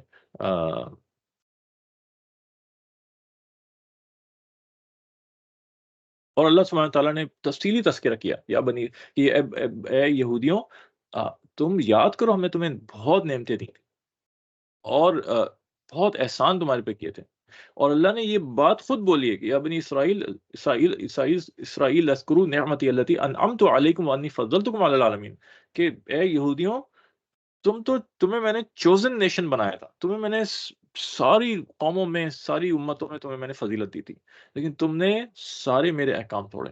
اتنے بدتمیز اور بیہودہ قوم تھی یہ کہ انہوں نے اللہ کی ہر طرح سے وائلیشن کی، حکم کی، اور نبیوں کو قتل کیا، نبیوں کے ساتھ بدتمیزی اور بیہودگیاں کی انہوں نے. تو اللہ نے سورہ بقرہ شروع ہوتے ہی، یعنی کہ آپ دیکھیں 40 آیت سے انہوں نے شروع کیا اللہ نے، اور اللہ نے انعامات گنوائے مختلف. اور پھر اللہ نے ان کو لتاڑا ہے اور ان کو اللہ نے برا بھلا کہا ہے کہ میں نے تمہارے ساتھ یہ کیا، تم نے پھر جواب میں یہ حرکتیں کی، میں نے پھر یہ کیا تمہیں، میں نے یہ حرکتیں کی، اور لمبی چوڑا تذکرہ ان کے ساتھ. اور تم تو کتاب کا علم تھا، تم نے سارا کچھ، اس کے باوجود سب کچھ سمجھتے تھے، اس کے باوجود تم نے میرے حکم توڑے. یہ بہت بری چیز ہوتی ہے. ایک آدمی ہوتا ہے کہ ایک آدمی نے غلطی کر دی، غلط سمجھ رہا ہے، اور غلط سمجھ کے اس نے کام کیا، اس میں پھر بھی معافی گنجائش ہوتی ہے. ایک آدمی صحیح سمجھ کے اس نے جان بوجھ کے غلط کام کر رہا ہے، یہ چیز معافی کے قابل نہیں ہوتی. اس کے بعد پھر موسیٰ علیہ السلام کا اس میں پورا قصہ اس کے اندر یہ آتا ہے کہ ایک بنی اسرائیل کے اندر یہ فرعون کے زمانے میں جب بنی اسرائیل پہ ظلم ہو رہا تھا تو موسیٰ علیہ السلام وہاں بھیجے گئے. فرعون جو قبطی قوم تھی وہ ظلم کرتی تھی، وہاں سے موسیٰ علیہ السلام نے ان کو دعوت دی، اور فرعون کو وہ نہیں مانے، بنی اسرائیل میں محنت کی. اس کے بعد لے کے چلے ان کو وہاں سے. پھر پیچھے سے فرعون کو پتہ چلا کہ یہ تو سارے لوگ بنی اسرائیل کو بھاگ کے لے جا رہے ہیں، تو ہمارا کام کون کرے گا، ان کو غلام بنایا ہوا تھا انہوں نے. تو وہ پیچھے سے فرعون فوج لے کر آیا. تو سمندر کے پاس پہنچ کے بنی اسرائیل رک گئے، اور راستہ نہیں تھا کہ کوئی پیچھے فرعون آ رہا تھا. تو بنی اسرائیل نے وہاں بھی بدتمیزی اور بےعدبی موسیٰ علیہ السلام سے بات کی اور کہا موسیٰ تم نے تو ہمیں مروا دیا، اب ہم کیا جائیں گے. یہ طریقہ بات کرنے کا نبیوں سے ان کا تھا، موسیٰ تم نے تو مروا دیا ہمیں. تو موسیٰ نے کہا کہ ہرگز نہیں، ان معی ربی، میرے ساتھ میرا رب ہے. پھر اللہ کی طرف سے وحی آئی کہ موسیٰ آپ اپنا عصا ماریں زمین پہ، پانی کے اوپر، پانی پہ عصا مارا، 12 راستے کھل گئے. اور بنی اسرائیل ہر قبیلے کے لیے الگ راستہ تھا، بیچ میں کھڑکیاں تک کھل گئی تھیں، ایک دوسرے کو دیکھ سکتے تھے تاکہ پریشان نہ ہو کہ دوسرا کس حال میں. پھر انہوں نے پار کیا وہاں سے دریا، ریڈ سی، اور پیچھے فرعون آ رہا تھا، فرعون رکا، اور اس کے بعد فرعون کے وزیروں نے اس کو اور گمراہ کر دیا کہ حضور یہ تو دریا کھلا ہی آپ کے لیے، آپ تو نعوذ باللہ خدا خدا دعویٰ کیا ہوا تھا اس نے. پھر اس نے بھی گھوڑا ڈال دیا، ادھر سے بنی اسرائیل نکل گیا، بیچ میں فرعون پھنسا، اللہ نے دریا کو حکم دیا، دریا مل گیا اور سب کے سب مر گئے. تو اس کے بعد یہ لوگ پہنچے، اس کے بعد اب دریا پار کر کے دوسری طرف گئے، وہاں پہ پھر ان کا کوئی ملک نہیں تھا اس وقت، تو اللہ نے کہا کہ یہ فلسطین، ان کو کہا گیا کہ تم وہاں جاؤ اور وہاں عمالقہ قوم ہے، ان سے جہاد کرو، وہ تمہیں وہ جگہ تمہیں ہم وعدہ کرتے ہیں کہ تم فتح ملے گی تمہیں. جب وہاں پہنچے تو دیکھا کہ وہ تو بہت لمبے چوڑے لوگ ہیں اور بہت طاقتور لوگ ہیں، تو وہ ڈر گئے اور کہا کہ ہم نہیں لڑیں گے. ہاں، اب حضرت موسیٰ نے کہا کہ اللہ نے وعدہ کیا ہے تمہیں فتح ملے گی، تم آگے بڑھو تو صحیح، جہاد تو کرو. انہوں نے کہا موسیٰ فَاذْهَبْ أَنْتَ وَرَبُّكَ فَقَاتِلَا إِنَّا هَاهُنَا قَاعِدُونَ. اتنی بےہودگی کی بات پھر انہوں نے کہی کہ موسیٰ تم اور تمہارا رب جا کے لڑ لیں، ہم تو یہیں بیٹھے ہیں. بھلا بتائیں یہ کوئی بات ہے کہنے کی نبی سے؟ تو اس کے بعد سزا کے طور پہ ان کو وادی تی صحرا تھا، اس کے اندر قید کر دیا گیا، اور صبح سے شام تک چلتے رہتے، واپس وہیں پہنچ جاتے. لیکن اتنا زبردست اللہ کا احسان اس کے باوجود کہ اس قید کے اندر بھی ان کو کھانا پینا ملتا تھا، من و سلوا اترتا تھا، اور بٹیر بھنے ہوئے ہوتے تھے، اور میٹھی میٹھی کوئی چیز راتوں گرتی تھی وہ کھا لیتے تھے اس کو، وہ ان کی ڈیزرٹ اور سویٹ ڈش ہوتی تھی، اور بادل ان کے اوپر یہ سارے چیزیں اللہ نے ذکر کیا ہے. اتنے سارے احسانات. صحرا کی شدید گرمی کیسے برداشت کریں، وہاں تو ریسورسز نہیں ہے، نہ گھر بنا سکتے ہیں نہ کچھ بنا سکتے ہیں، تو بادل سایہ کرتے تھے. کپڑے کہاں سے آئیں گے، بچے کپڑوں کے ساتھ پیدا ہوتے تھے، یہ آتا ہے. ایسے ایسے ایسے ایسے عقل کے خلاف ان کی جو چیزیں ہوئی ہیں. 40 سال وہ وہاں قید رہے صحرا کے اندر، اور جو ہے اس کے بعد پھر جو ہے ان کو خلاصی ملی. تو بہرحال پھر وہ ایک جگہ پہ جہاں پہ ٹھہرے ہوئے تھے، تو وہاں ایک واقعہ ہوا قتل کا، ایک آدمی کو قتل کر دیا گیا، اور صبح کو اس کی لاش ملی. ہوا یہ تھا کہ اس کا کوئی بھانجا بھتیجا تھا جس نے جائیداد کے لالچ میں اس کو مار دیا تھا. تو اب موسیٰ علیہ السلام نے اللہ سے دعا کی، تو اللہ نے کہا کہ ایک گائے ذبح کرو، اور اس گائے کا ٹکڑا گوشت کا ٹکڑا کاٹو اور لاش کے اوپر مارو، تو وہ زندہ ہو کے لاش بتائے گی کہ اسے کس نے قتل کیا، اور پھر دوبارہ مر جائے گی. یہ اللہ نے طریقہ بتایا، اور اس کی وجہ یہ تھی کہ بنی اسرائیل کے اندر گمراہیاں مستقل ایک کے بعد ایک چلی جا رہی تھیں، سنتے نہیں تھے وہ بات کو. تو ان میں ایک ایسا طبقہ پیدا ہونے لگا تھا جو مرنے کے بعد دوبارہ زندہ ہونے کو جھٹلانے لگا تھا، آخرت کی زندگی کو. تو یہ بھی ایک اللہ کا مقصد تھا کہ یہ بھی ایک اس کا بھی توڑو، اور اس کے بھی ایک ان کو چیز نظر آئے. تو اب بنی اسرائیل نے سوال کرنے شروع کر دیے. اب وہ ہمیشہ سے اللہ کے حکم کے خلاف چل رہے ہوتے تھے، پورا نہیں کرنا اللہ کا حکم، کہ وہ گائے کیسی ہوگی ہمیں بتائیں. پھر جب موسیٰ علیہ السلام نے بتایا اچھا گائے ایسی ہوگی ایسی ہوگی ایسی ہوگی، اچھا اس کا پھر رنگ کیسا ہوگا، اس کا سائز کیسا ہوگا، اور یہ اور وہ ساری تفصیلات. جیسے جیسے سوال پوچھتے گئے، اللہ پاک اور کنڈیشنز اور اسٹرکٹ شرائط لگاتے چلے گئے، ایسی ہوگی ایسی ہوگی ایسی ہوگی ایسی ہوگی ایسی ہوگی، یہاں تک کہ پورے قبیلے کے اندر ایک شخص تھا جس کے پاس وہ اس حلیے کی گائے تھی. جب اسے پتا چلا کہ یہ گائے، اس نے زمین اور جو دام تھے اس کے پورے آسمانوں تک پہنچا دیے، پورے گائے کو تلوا کے اس کے برابر سونا لیا، تب اس نے گائے لی، تو گائے اس نے دی. تو یہاں سے ایک ضرب المثل بھی نکلتی ہے، ایک محاورہ بھی نکل آتا ہے کہ کسی بات میں اگر بہت زیادہ ہیل و حجت شروع ہو جائے، بہت سوالات شروع ہو جائیں، تو کہتے ہیں بنی اسرائیل کی گائے اس کو نہ بناؤ. تو نبی پاک صلی اللہ علیہ وسلم نے بھی صحابہ کو اسی وجہ سے منع کیا ہوا تھا، اور آپ صلی اللہ علیہ وسلم ناراض ہوتے تھے جب صحابہ زیادہ سوال پوچھتے تھے کہ وہ تمہارے ساتھ بھی کہیں وہ نہ ہو جو بنی اسرائیل کے ساتھ اور گائے کے معاملے میں کیا تھا، کہ سوال پوچھ پوچھ کے اپنے اوپر مصیبتیں انہوں نے ڈال دی. ورنہ پہلی دفعہ میں اگر کہا گیا تھا گائے ذبح کر دو، کوئی سی گائے پکڑ کے ذبح کر دیتے، حکم پورا ہو جاتا. لیکن انہوں نے اپنے ٹیڑھ پن میں، نہیں کیسی ہو ہمیں بتائیں، نہیں ایسی ہو، نہیں اس کا سائز کیسا ہو، شرمیلی ہو یا گھبریلی ہو، کیسی ہو، وہ ساری چیزیں ان کو انہوں نے ایک ایک تنگ کرنے کے لیے سوال پوچھے. اللہ نے وہ ریسٹرکشن لگاتے چلے گئے لگاتے چلے گئے لگاتے چلے گئے، اور پھر بالآخر ذبح کیا گیا، پھر وہ گوشت مارا گیا، وہ لاش زندہ ہوئی، اس نے بتا دیا کہ میرا قاتل کون ہے، پھر اس کو سزا دی گئی، وغیرہ، یہ سارا واقعہ ہوا. تو آخر میں انہوں نے ان کا مسئلہ انہوں نے حل کروایا. اور انہوں نے بولا کہ آپ ہمیں بتائیں ساری تفصیل گائے کی، انشاءاللہ ہمیں ہدایت مل جائے گی اور ہمیں گائے مل جائے گی وہ۔ تو نبی پاک صلی اللہ علیہ وسلم فرماتے ہیں اگر یہ لوگ انشاءاللہ نہ کہتے تو اللہ تعالیٰ کبھی ان کو صحیح طرف رہنمائی نہ کرتے۔ تو انشاءاللہ کی اہمیت بہت زیادہ ہے۔ ایک اور سورہ کہف جب بھی جب آئیں گے وہاں پہ بھی انشاءاللہ کا لفظ آیا کہ ہمیں خاص طور پہ ہدایت کی گئی کہ جب بھی ہم کوئی بات کریں آگے کی مستقبل کی، ہمیشہ اس کے ساتھ انشاءاللہ کا لفظ کہیں۔ دل میں ہونا کافی کافی نہیں ہے، زبان بھی ہماری مستقل اللہ کا ذکر کرتی رہے، زبان سے ادا ہو کہ اللہ اگر چاہے گا تو ہوگا، کیونکہ سارے کام اللہ ہی کی مرضی سے ہوتے ہیں۔ یہ تلقین خاص طور پہ نبی پاک صلی اللہ علیہ وسلم کی گئی، اور نبی پاک صلی اللہ علیہ وسلم کو تنبیہ کی گئی کہ اے نبی، آپ جب کبھی آئندہ کی بات کریں آپ ہمیشہ انشاءاللہ لفظ بولیں۔ حالانکہ نبی پاک صلی اللہ علیہ وسلم کے ذہن اور دل و دماغ میں اللہ کے سوا کچھ ہوتا ہی نہیں، لیکن منہ سے بولنے کو کہا گیا، زبان سے بھی ادا کریں، لوگوں کو بھی سنائی دے، آپ کے کلام میں چیز آئے۔ پھر اس کے بعد آ، کالے جادو کے بارے میں بنی اسرائیل یہودیوں نے یہ پروپیگنڈا شروع کر دیا کہ حضرت سلیمان علیہ السلام نعوذ باللہ جادوگر تھے، اور وہ جو ہے معجزات کو اور جادو کو انہوں نے خلط ملط شروع کر دیا، اور جادوگروں کو عزت دینی شروع کر دی، اور یہ اس طرح کی انہوں نے حرکت شروع کر دی۔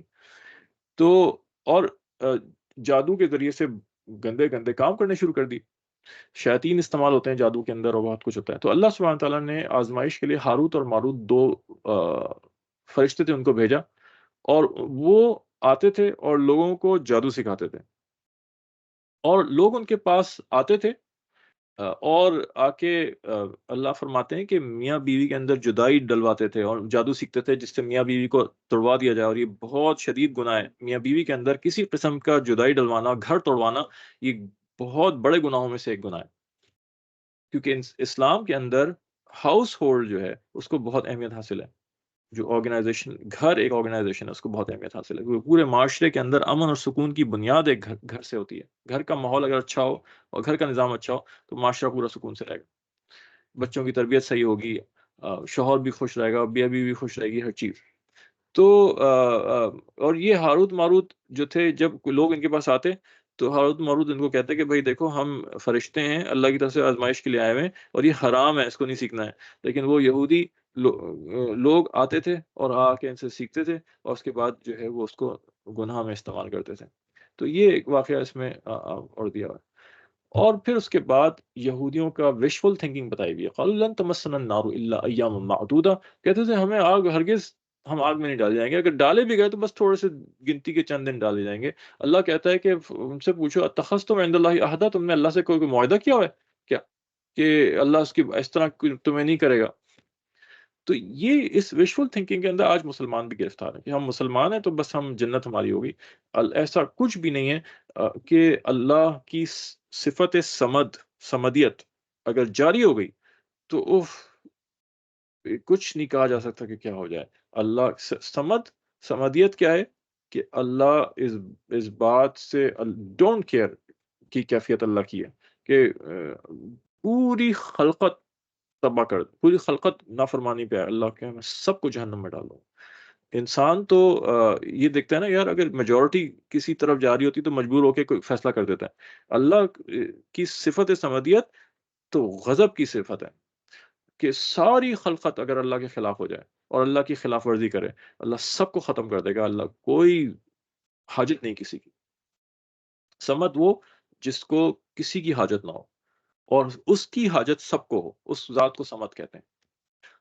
اور پھر کہتے تھے کہ نہیں، جنت میں تو بس یا تو یہودی جائیں گے یا نصارہ جائیں گے۔ یہ سب جھوٹ ہے اور یہ سب وشفل تھنکنگ ہے، اور مسلمان بھی آج اس وشفل تھنکنگ میں مبتلا ہیں کہ جو ہے بھائی ایمان کو سنبھالیں اور اپنا عقیدے درست کریں، اور اعمال کے ذریعے اللہ کو راضی کرنے کی کوشش کریں۔ اللہ کا رحم اعمال کی طرف متوجہ ہوتا ہے۔ پھر اللہ تعالیٰ اس کے اندر یہود و نصارہ کی سائیکالوجی بتا رہے ہیں کہ یہ نہیں چاہتے کہ کوئی بھی مسلمانوں کو کوئی فائدہ پہنچے، ٹھیک، کہ ما یود الذین کفروا من اہل الکتاب والمشرکین ان ینزل علیکم من خیر من ربکم۔ یہ اللہ صاف صاف بتا رہے ہیں کہ یہود و نصارہ نہیں چاہتے کہ تم لوگوں کو، مسلمانوں، کہ تم پہ کوئی خیر کی بات ہو، وہ تو تمہیں نقصان پہنچانا چاہ رہے ہوتے ہیں۔ وَدَّ كَثِيرٌ مِّنْ أَهْلِ الْكِتَابِ لَوْ يَرُدُّونَكُم مِّن بَعْدِ إِيمَانِكُمْ كُفَّارًا، اور یہ لوگ تو چاہتے ہیں تمہیں واپس کفر کی طرف بلائیں. حسدا من عند انفسهم من بعد ما تبين لهم الحق. اور اس لیے کہ ان کے دلوں میں حسد ہے تمہارے لیے.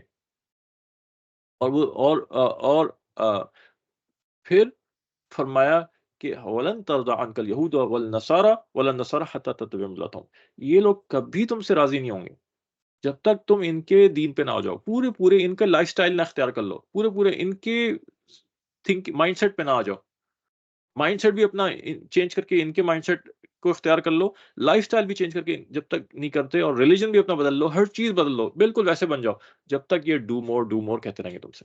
یہ نہیں, ڈو مور اور ڈو مور, یہ کبھی تم سے راضی نہیں ہوں گے. یہ اللہ پوری سائیکالوجی بتا رہا ہے. یہ چیز سمجھنے کی, اور یہ اور بھی جگہ قرآن میں اور صورتوں کے اندر بھی یہ اللہ نے بار بار چیز دہرائی ہے. یہاں بات سمجھنے کی ہے کہ ہم انٹرنیشنل ریلیشنز ہمیں یہاں سے پتہ چل رہے ہیں. اس کتاب کے اندر ہمیں ساری گائیڈ لائنس دی ہوئی ہیں. یوٹیوب پہ میں سن رہا تھا, ایک صاحب ہے, میں نام نہیں لوں گا اگین, ان کا کافی ویورشپ ہے, لوگ سن رہے ہوتے ہیں, ابھی اونگی بونگی باتیں کر رہا ہوتا ہے وہ شخص بھی بیٹھا ہوا. تو ایک اس کے لیکچر میں میں سنا, وہ کہہ رہا ہے کہ آپ کا تعلق یہود اور نصارہ سے مستقل ہو رہا ہے انٹرنیشنل لیول پہ, تو آپ کو چاہیے کہ آپ ان کی بائبل اور تورات کو پڑھیں اچھی طرح, تاکہ آپ کو پتہ چلے ان کا مائنڈ سیٹ کیا ہے. اور جب آپ ان کی کتاب پڑھیں گے تو آپ کو مائنڈ سیٹ پتہ چلے گا, تو آپ ان کو مقابلہ کر سکتے ہیں. یہ کیا بیوقوفی کی باتیں بتا رہا ہے. لوگوں نے قرآن تو پڑھا نہیں مسلمانوں نے اپنا, وہ ان کی بائبل اور تورات پڑھنے شروع ہو جائیں. اور اللہ کے رسول صلی اللہ علیہ وسلم کے زمانے میں حضرت عمر کے ہاتھوں تورات کے کچھ ورق لگ گئے تھے اور انہوں نے پڑھنا شروع کر دیا تھا. نبی پاک صلی اللہ علیہ وسلم کو پتہ چلا, آپ صلی اللہ علیہ وسلم شدید ناراض ہوئے کہ اور اتنا ناراض ہوئے کہ آپ کا چہرہ لال ہو گیا. حضرت عمر کی حالت خراب ہو گئی. حضرت عمر نے روح وقت چھوڑ دیے, اور حضرت عمر نے کہا کہ ہم اللہ سے راضی, اللہ کے رسول سے راضی, اور ہم دین اسلام سے راضی. رضیت باللہ ربا وبالاسلام دینا وبمحمد صلی اللہ علیہ وسلم نبی. اور نبی پاک صلی اللہ علیہ وسلم نے فرمایا کہ تمہیں ضرورت کیا پڑی, یعنی کہ اس کا مقصد تھا کہ تمہیں ضرورت کیا کی پڑھنے کی, کہ اس وقت قرآن کا نزول ہو رہا تھا, کہ تم پورا قرآن تو پہلے پورا پڑھو, پورا سمجھو. اور آپ نے فرمایا کہ اللہ کی قسم اگر موسیٰ علیہ السلام اس وقت یہاں میرے زمانے میں ہوتے, ان کو بھی میری اطاعت کرنی پڑتی. وہ چیزیں منسوخ ہو چکی ہیں.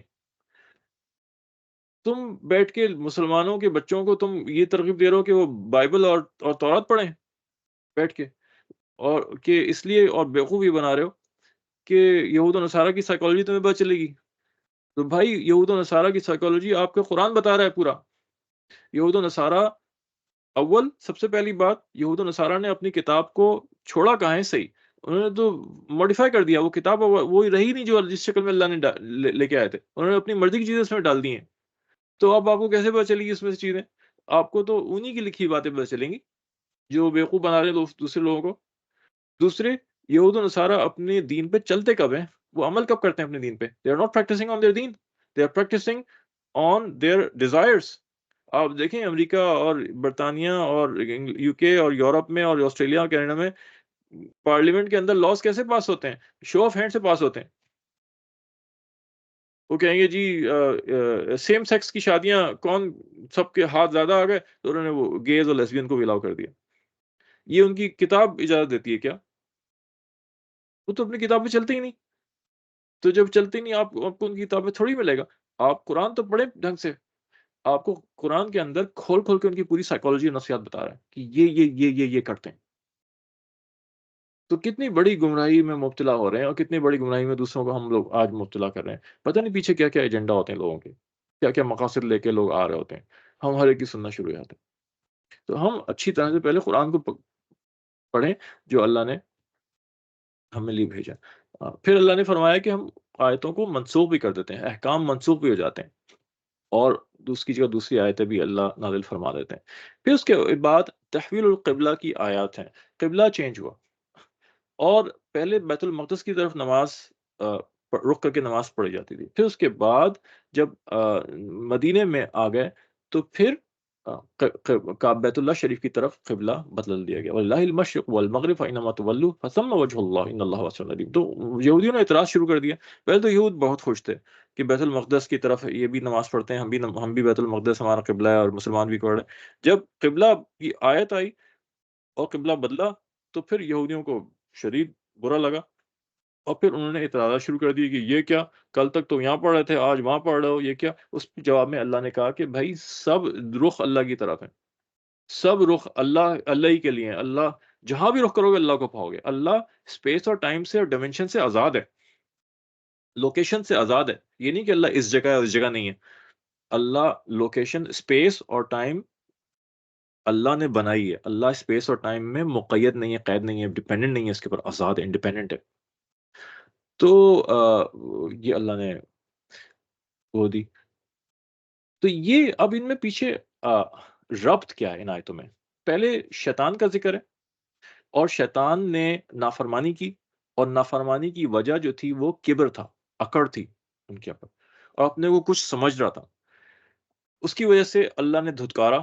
اس کے بعد یہودیوں کو ذکر کیا، اور یہودیوں بھی کبر میں مبتلا تھے، اور یہ بتایا کہ جس طرح شیطان دھتکارا گیا اور شیطان محروم کر دیا گیا اللہ کے قرب سے اور کامیابی سے، اسی طرح سے یہ قوم، یہود کی قوم، یہ چوزن نیشن تھی، ایک زمانہ تھا کہ اللہ نے اس کو منتخب کیا ہوا تھا، اور اللہ نے اس کو مقرب رکھا ہوا تھا، لیکن اس نے مستقل خلاف ورزیاں کر کے اللہ کا حکم توڑا، اور اس نے کبر اختیار کیا، نبیوں کے ساتھ بےہودگیاں کی. تو یہ جس طرح شیطان دھتکار دیا گیا اور رحمت سے دور ہو گیا، لہٰذا یہ قوم یہود، قوم یہود، یہ بھی رحمت سے دور ہو چکی ہے، اس کو بھی دھتکار دیا. کہ ایک زمانہ تھا کہ ان کو لیڈرشپ رول دیا ہوا تھا، تو اب یہ بتایا کہ اب ان سے بھی لیڈرشپ لے لی گئی ہے.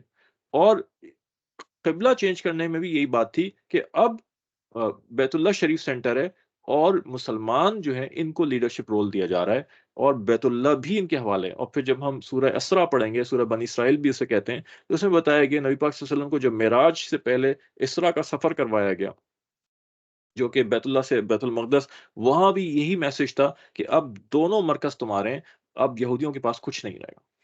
ان کو ڈسکارڈ کر دیا گیا، ان کو دھتکار دیا گیا، ان کو دور کر دیا گیا رحمت سے. لیڈرشپ رول ہے مسلمانوں میں، لیکن اے مسلمانوں، تمہیں بھی اس وقت ملے گا جب تم میرے حکموں پہ چلو گے. اگر تم نے بھی میرے حکم چھوڑا، تم تو اللہ کی ذات صمد ہے، تمہیں بھی دھتکار دیا جائے گا. اور آج مسلمان دھتکارے جا رہے ہیں ہر جگہ، لیکن آخر کار اینڈ میں اللہ ایسے لوگ ضرور پیدا کرے گا، اور واپس تبدیلی آئے گی کہ جس میں اللہ پاک واپس لیڈرشپ رول مسلمانوں کو عطا کرے گا.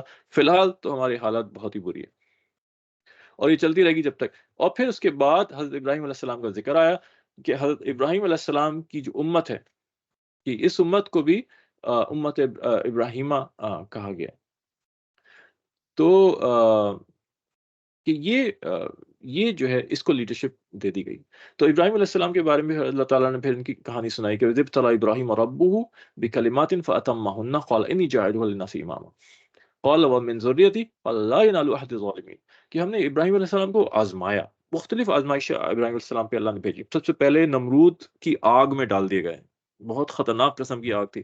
ابراہیم علیہ السلام وہاں بھی ثابت قدم رہے، اور اللہ کی طرف رجوع کیا، اللہ نے وہاں بھی محفوظ رکھا. اس کے بعد پھر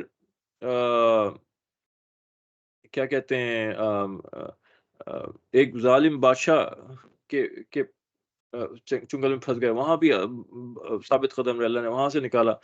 پھر اس کے بعد حضرت ہاجرہ اور حضرت اسماعیل علیہ السلام کو مکے کے کالے پہاڑوں میں تنہا چھوڑنے کا حکم آیا، چھوٹا سا بچہ ایک بالکل، اور ایک عورت، کمزور عورت، وہاں کوئی انسان نہیں، وہاں بھی ثابت قدم رہے، وہاں بھی چھوڑ دیا. اس کے بعد جب اسماعیل علیہ السلام تھوڑے سے بڑے ہوئے تو پھر ان کو ذبح کرنے کا حکم آیا، ادھر بھی ثابت قدم رہے، اور انہوں نے چھری چلا دی، اور اللہ نے اس کی جگہ پہ ایک بھیڑ کو رکھ دیا. تو کئی جگہ پہ اللہ نے ان کو آزمایا، اور سب جگہ ثابت قدم رہے. اللہ کہتے ہیں کہ انہوں نے سارے ٹیسٹ پاس کر لیے، افتمہن، سارے ٹیسٹ پاس کر لیے. تو ہم نے کیا کہا کہ ہم تمہیں امام بنائیں گے لوگوں کا، اور ایسی امامت دی کہ آخری امت قیامت تک نماز پڑھی جائے گی. تو نماز کے اندر جو درود ابراہیمی کہتے ہیں اس کو، حضرت ابراہیم علیہ السلام کے اوپر رحمت بھیجی جاری ہوگی، ان کے لیے دعا کی جاری ہوگی. پھر حضرت ابراہیم علیہ السلام کو جب انہوں نے مبارکباد دی، اللہ نے کہا کہ ہم تمہیں امام بنائیں گے لوگوں کا. حضرت ابراہیم علیہ السلام نے کہا کہ میری اولاد میں بھی بنائیں گے. تو اللہ نے کہا کہ صرف ان کو، اولاد میں سے ان کو ملے گا جو میری فرمان برداری کریں گے. جو ظالم لوگ ہوں گے، جو ظلم کریں گے، جو نافرمانی کریں گے، ان کو کوئی ان کے ساتھ وعدہ نہیں. جس طرح یہود سے لے کے کو لیڈرشپ دے کے پھر ان سے چھین لی گئی، اور اب مسلمان کو دے دی، اور جب مسلمان اب گمراہی پہ اترے ہوئے ہیں تو مسلمانوں سے بھی عارضی طور پہ لی ہوئی ہے، جب تک کہ مسلمانوں میں دوبارہ سے ریوائول نہیں ہو جاتا اور اللہ والے لوگ قابض نہیں اور حاوی نہیں ہو جاتے، جب تک وہ چیز واپس نہیں ملے گی۔ اور پھر آ، حضرت ابراہیم علیہ السلام کا واقعہ کہ جب انہوں نے بیت اللہ شریف کو دوبارہ سے بنایا، اور پھر جس پتھر پہ جہاں کھڑے ہوئے تھے اس کو اللہ نے نماز کی جگہ بنا دی، ٹھیک ہے۔ پھر حضرت ابراہیم علیہ السلام نے دعا مانگی کہ اللہ رب اجعل ھذا بلدا آمنا وارزق اہلہ من الثمرات، مکے میں یا اللہ برکت دے دیں، پھلوں میں برکت دے دیں، کھانے میں برکت دے دیں، ساری چیزوں میں۔ مکے کے اندر حضرت ابراہیم علیہ السلام کی دعا کی وجہ سے دنیا جہان کی چیزوں کا انفلو ہے، دنیا جہان کی چیزیں وہاں مل رہی ہوتی ہیں، حالانکہ وہاں کچھ نہیں اگ رہا ہوتا، وہاں کچھ نہیں فیکٹری بنی ہوئی، لیکن اس کے باوجود یہ حضرت ابراہیم علیہ السلام کی دعا کا ذکر ہے، کا اثر ہے کہ ہر طرح کی نعمتیں وہاں مل رہی ہیں۔ جب نبی پاک صلی اللہ علیہ وسلم تشریف لائے تو آپ نے کہا کہ یا اللہ، حضرت ابراہیم علیہ السلام نے مکے کے لیے برکت کی دعا کی، یا اللہ میں آپ سے مدینہ کی برکت کی دعا کرتا ہوں کہ آپ مدینہ میں دگنی برکت دیں۔ اور یہ ہم نے جب ہم حج پہ گئے تو وہاں ہم نے خود یہ مشاہدہ کیا کہ جو برکت مکے میں تھی اس سے کہیں زیادہ برکت مدینہ میں ہمیں ملی، کھانے کی ان چیزوں کے اندر، اور ساری اس میں بہت بابرکت زمین اللہ نے اس کو بنایا ہے نبی پاک صلی اللہ علیہ وسلم کی دعا کی وجہ سے۔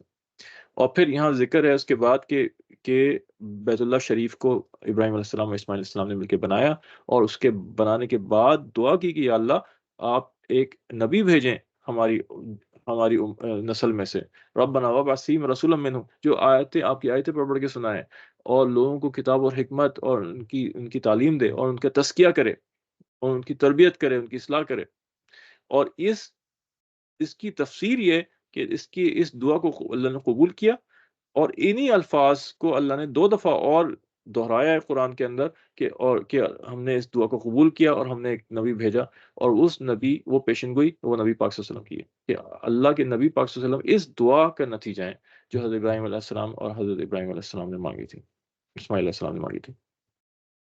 اور اب جو ہے وہ ملت ابراہیم، مسلمان ملت ابراہیم کہلاتے ہیں۔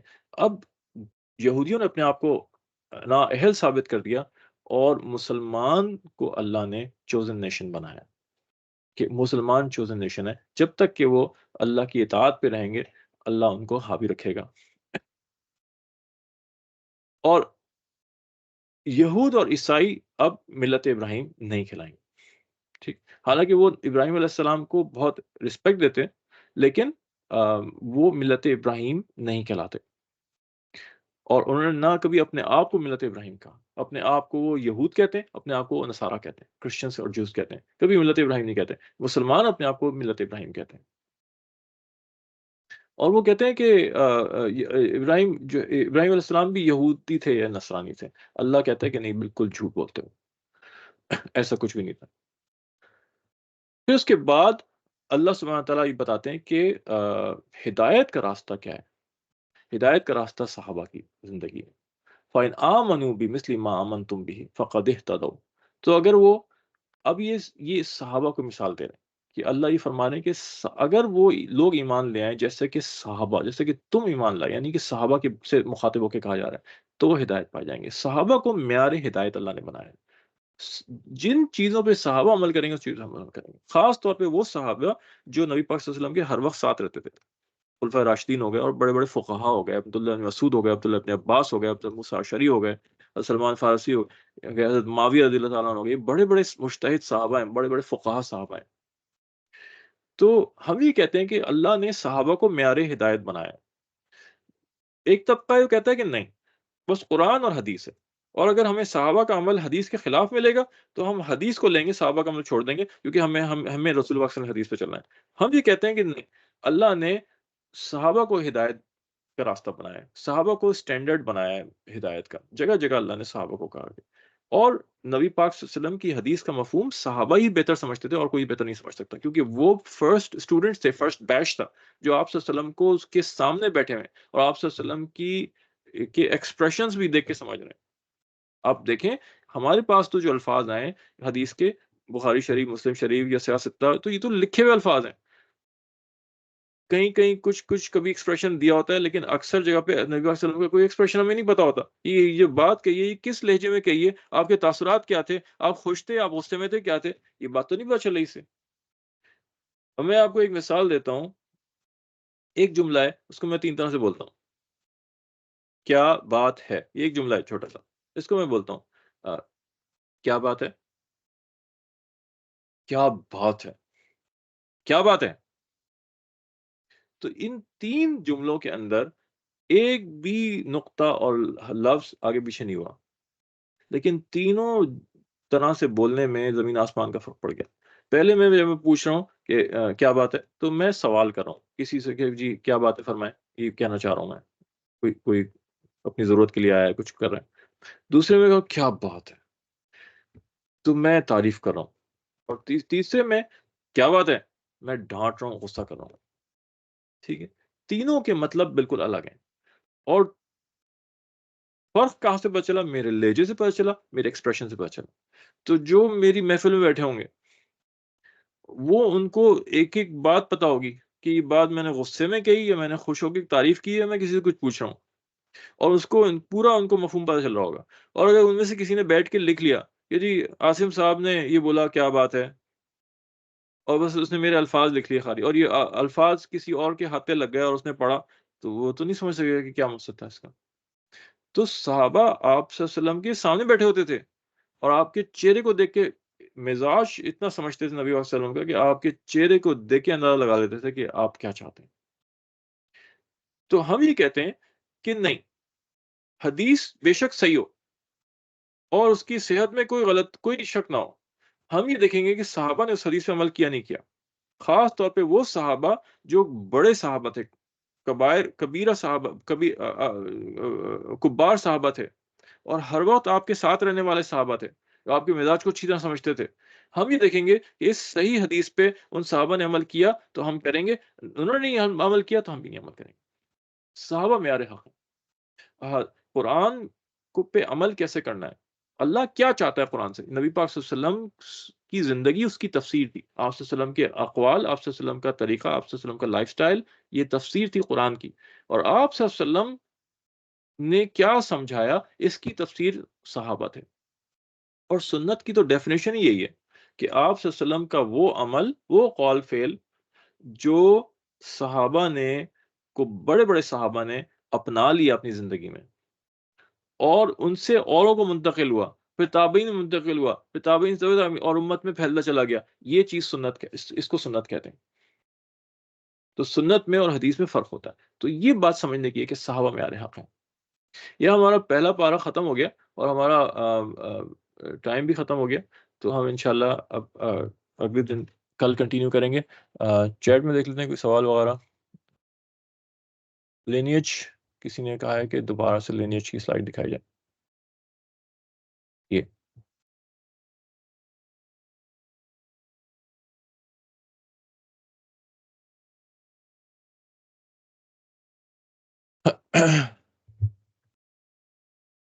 حضرت ابراہیم علیہ السلام، جتنے بھی حضرت ابراہیم علیہ السلام کے بعد جتنے بھی نبی آئے وہ سب انہی کی نسل میں سے آئے ہیں، اور یہ جو نسل بنتی ہے یہ ساری بنی اسرائیل ہے۔ تو سوائے نبی پاک صلی اللہ علیہ وسلم کے جتنے بھی نبی آئے حضرت ابراہیم علیہ السلام کے بعد وہ بنی اسرائیل سے آئے۔